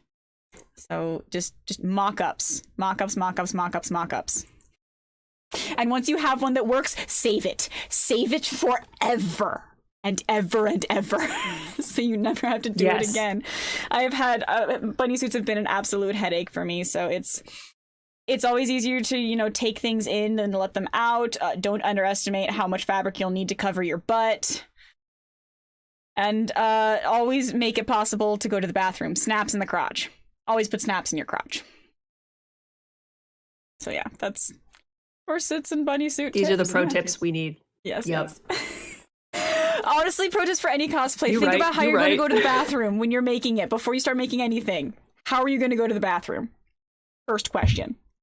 Yeah, where were you like 3-4 years ago in my life when I just never learned that lesson? And so now I just don't. I never consider that. And so I'm terrible, and I like never do that. I was in the process of figuring out how to pee in a hoop skirt. Just figuring out how to use the bathroom at a con in a hoop skirt. It's about there. Yeah. Not as hard as it looks. Yeah. But you're always scared to do it the first few times. You really are. Oh yeah. Just random side note tip, because I feel like this is related because from corsets lead to ball gowns. Just straddle the toilet backwards. Gather up your skirt in the front and straddle it backwards. That's it. That's it, folks. You heard it here first. All right, so let's see, another question for Uptown. This one also from Bella.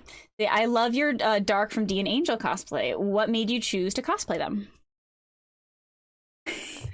First of all, thank you for simply acknowledging him as, one, a character, and two, as a cosplay of mine. That means a lot. He's one of my more obscure projects, and a lot of people are just kind of like, never heard of it. Didn't even know that it was a thing. Dark is very, very important to me. Dark is from the series DNAngel, which was in many ways like a true gateway to anime and manga culture for me as a person. DNAngel was the kind of my first manga that I ever actively picked up, bought a volume of, and read, and like really fell in love with the art and the characters and the concept, and went, oh my gosh, like if this is what manga is about, I could sign up, I could subscribe to this a bit more. And so DNAngel has always been like a huge passion series for me that a lot of people don't talk about or just don't know about if they've entered the community a little bit later. But because it was one of those like very early like 2000s kind of series that you either and you love secretly, or you just missed it entirely. And so cosplaying Dark became one of my very first bucket list projects when I started cosplay, but I knew that I was not ready to cosplay him for the first for the first few years of doing it. I was like, I can't. If I'm going to do it, I want to do it right. I don't have the skills to style this wig. I don't have the skills to do this particular outfit. I need to wait. So I waited and I waited, and finally I just hit this moment of like, I can't wait anymore. I have to do it. And it just felt right. Like I had done some more like spiky wigs at that point, and I said, okay, I think I can actually make this work now. I'm gonna do it. I'm gonna do it. And it's just that satisfaction of being able to really like actually complete one of those bucket list projects, especially if you've put it on the back burner for so long. It was really, really nice. And I do want to actually redo literally everything about him and bring him back again, because I've learned a lot since then. And so now looking back on it, I'm like, good for the time, not up to my current standards. I could do better. And I do want to make his outfit from the very end of the anime and actually do wings for it, which is one of the reasons I want to have wings for a cosplay at some point. Wings. So one of these days I will do that. Mm-hmm. Yes. These wings wouldn't happen to be dark wings, dark colored wings. Yeah. No, they're, yeah. Mm-hmm. They just happen to be. It's fine. Yeah. Fine. Yeah. I think our last question actually is our last one on the list. This one's from Ming. Yeah, our very last one. And it's about our Ladybug performance, which I think, from what I understand, this is the performance that got us here in the first place. So they wanted to ask what the dress that I wore, what was it made out of? And for you, is the Chat Noir costume your first Chat Noir? My question is easy to answer. It's a printed poly satin. I got very lucky to find at my old workplace. I bought them completely out of it and barely had enough to make the outfit. So I was about 10 yards of that 10 yards of that satin material put into the skirt and the bow and the corset, which the pattern was based off of. I designed it off of Satine's dress from Moulin Rouge, if anybody's wondering where the inspiration came from. Yeah, we tried to stick to the theme as much as we could. Mm-hmm. It was an excuse for me to make that style of dress, honestly. Oh my gosh, yes, you have to. If you see a dress like that and you like making dresses, how do you not? My favorite dress since I was like 10 years old. Mm. Needed to make something like. So many dreams came true that night. So many dreams. So many. My costume that I wore for that was not my first Chat Noir outfit. I made his like actual like outfit from the show, like the superhero suit first. My first version of it, I have completely remade it entirely, so I'm on version 2 now. But that ensemble that I wore for that performance was something that I kind of like. I bought pieces, I thrifted things, and I did a lot of heavy alterations to things to come up with something that kind of echoed some elements from the movie so that I could still like kind of be in the theme and it would still work with the dress and everything. So that was an outfit that I made specifically for that show and that performance, but it was not to my first of its time. We still do need to get a photo shoot in those costumes because it was our first lip sync. We didn't realize how much time and energy it would take, or that we wouldn't have any time to do anything afterwards. So we ended up having no photos of those together. Alas. I know. And we've since then managed to get at least some photos of like all of those cosplays we've done together for performing. But the very first one, we got nothing, and it's very sad. So we need to fix that. It will be fixed. But like that performance was just like, I guess since we can wrap it up just kind of talking about that performance, because it was just absolutely insane. Because we had like one rehearsal at my house, I think, for like before the con, and then we did in the back of the room. We were like, all right, we need to run through this a couple times before, because we didn't even, I don't think we had an on stage rehearsal for that one. Because it was all so no, we didn't rehearse. It was really rushed. So yeah, we were practicing in the back, and it was just all right. And then I think that the weirdest part for me was Uptown actually knows how to lead when it comes to dancing. I don't have to lead from the follow spot. Oh my goodness. It's a bless. It was really good day. for both of us. Because yeah, we like to add little bits of ballroom, and it's nice to know that like we've both had at least a little bit of experience with ballroom, so like we know generally what to do and we can make it work, and it's very satisfying. Yeah, I think we were comparing like last time that oh yeah, when I was in class, yeah, none of my partners, none of them would actually lead me properly, and so I'd have to power bottom over here, like just to take care of it. And then when you have the problem of I want to lead but they won't let me. Oh my god, yes. We've both taken ballroom classes before, and when I was taking them, they were short on leads, and I wanted to learn to lead because I knew that my lifestyle was better for leading, and I was never going to be in a situation where I follow. Literally never. You're a leader, and so not I was a follower. like, in terms of dancing, I am. And so I was like, bruh, I'm tall. You have nothing to lose. Let me lead. And they went, no, it's okay. No, it's okay. You can follow. And I was like, no, I literally don't want to, but they wouldn't let me. So I just power bottomed the whole class because everybody was like up. I wish. And they couldn't actually. I wish you could have been in my ballroom class because I would have. I actually did dance with the lead who they were like, oh no, we don't have enough leads. I'll switch over. Like, because they let us do that in our class, and they were the best lead because they actually led me properly. Yeah. Go figure. That's what I want. Someday I want to take ballroom again and actually learn from the lead's perspective from the get-go and just really like get the hang of that and learn it better. One of these days. So the reason we end up there's a little bit of ballroom in all of our performances because we both love ballroom. We just love dancing and performing together, and as many little bits of genres and things we can sneak in there and make it flow, the happier we are. we're like the Bring It On, the original crew of we're gonna take bits from every kind of dance and just throw them together and just.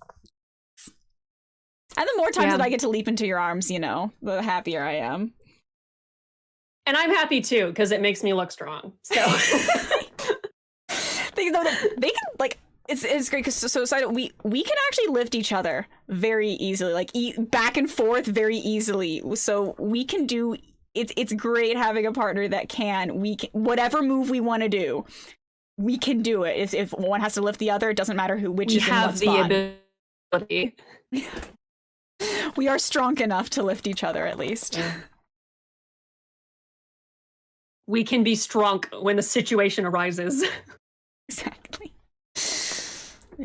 It was that performance was a magical of this works. This is gonna work. This is a dream. That was a dream performance. I'd literally been dreaming of that song for 10 years, doing something to it, and yeah.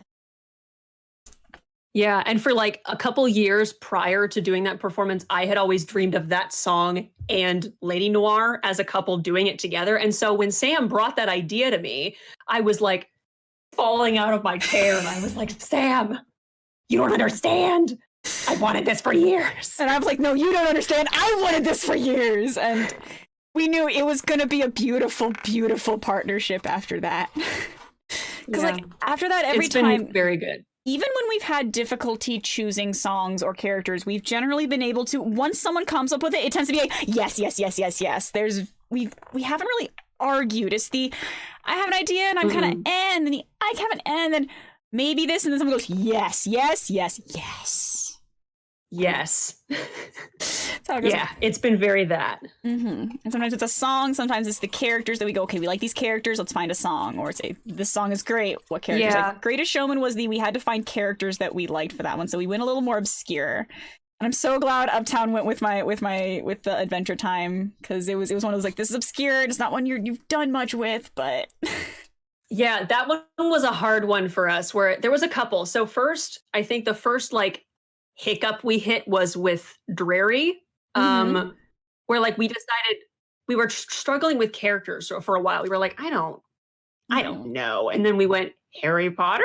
And then finding a song that would have worked for them was hard. And so we were going back and forth for quite a while before we found it. And that one was actually a really odd one interesting for me because I hadn't crossplayed in 8 or 9 years. Like I hadn't, and it was actually because of like I didn't feel confident doing so. And I have like some things, some comments I'd gotten in the past, I'd actually been hesitant about it, and so thank you for actually getting me to do that, and actually because I feel a lot more confident in mask presenting cosplays now. But like, I got you. Yeah, I am here to help. I was probably the most hesitant about doing the dreary. Like I was like, all right, it's okay. It's you know, it's baby faced Harry. It's okay. I can hide my princess cheeks in the hair. It's fine. And it turned out so great. And that song was so fun to do with that. That was just like being pure rivals with that. That was our first like being pure rivals. Was so good. It was very good.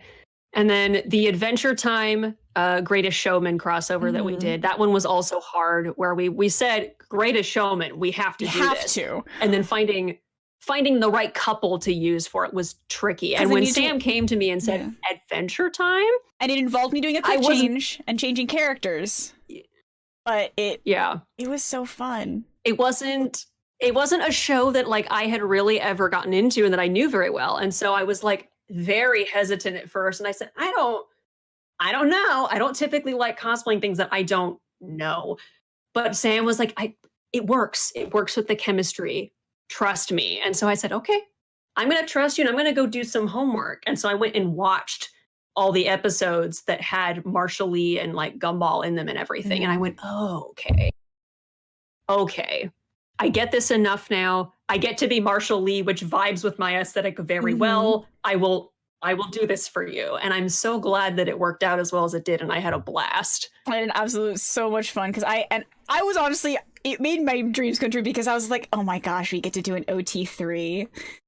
Because those are my favorite. I love OT3s, and with that performance, I made sure very clearly to say like you don't have to choose between us and be like, no, this is not one or the other. This is why not both. This is Marshall Lee has two hands. Like, why not both? You can hold both. Like, I honestly, so yeah. Yeah, so it's become like an inside goal that's never intentional at first, but it always ends up happening, where every lip sync performance, Sam and I end up almost like trying to represent a different aspect of like the LGBTQ plus community in like whatever like because we end up doing. Yeah, because we've done our our love square, our the class, the everybody's used to, and then just like, all right, let's be dreary, and so we get to be the homosexual couples, and then we get to do the polyamorous enemies to lovers. Yes, is great. And then doing the polyamorous bisexual couple, which makes me very, very, very happy as a bisexual myself. And then we, with the ineffable husbands, they're deities, not ungendered, deities. So we've got you can interpret that any number of ways. It's very good. So now I just gotta figure out a sapphic couple. But it's one of those like, it's not on purpose. You don't search them out. It's when they come to you naturally.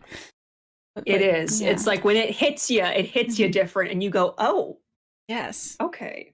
But I have been a fan of the Lady Love for a very, very, very long time, since I was a wee lass, and there was none of it in existence, and the stuff you had was just kind of sad, and you made do with it. But now, someday. Yeah, like I do. Listen, love... if it ever hits.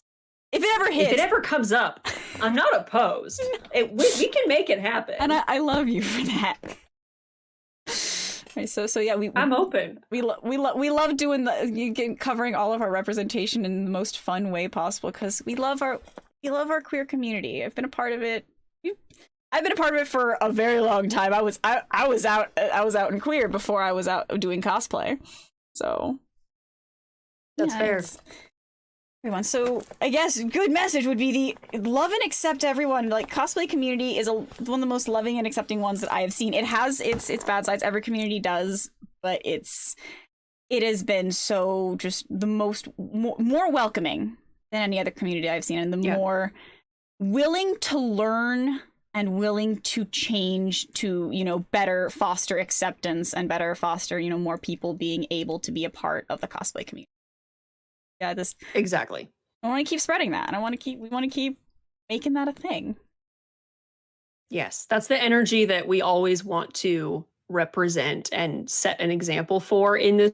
And we're always so happy when that's the reflection that comes back to us. And like just having that, harboring that positivity and really making sure that that is what's going out into the world, I think is something that as a community, it's so important that we keep doing, because this is such a good community for so many different types of people that you can just be truly one family and there's doesn't have to be any judgment. And that's a place that is hard to find sometimes in everyday life. But here you can find it. And I want to always make sure people know that there is room for everyone. Yeah, there's room for everyone. Even if you see anything online saying otherwise, don't believe it. Don't believe everything you say online. You are welcome. You're welcome in the cosplay community, no matter who you are, no matter what you look like, no matter what your fandom is. You are welcome. Period. End of story. Period. That's it. Mic drop. Exactly. So I think that's probably going to be a good place for us to end. We've only gone, way over 2 hours. It's fine. We only aimed for an hour. Oh man, is that me? My bad. Well, thank you guys for having us, and I hope you enjoyed this. I hope we answered all your questions, and so much for asking us. We love this. These are really wonderful questions to talk about, and we are so happy to be here. So thank you for all of the love and for asking us to be here and talk to you guys in our distant social distancing happy digital way that we are. Yes. So I'm Momma Sammu. You can find me on social media. Cosplay. Yeah, you can find me on social media, Momma Sammu, same name everywhere. Keep it simple. So oh, that's so nice. You can find me as Uptown Cosplay on YouTube and on TikTok, and uptown.cosplay on Instagram. Well, thank you guys. Bye-bye. Farewell.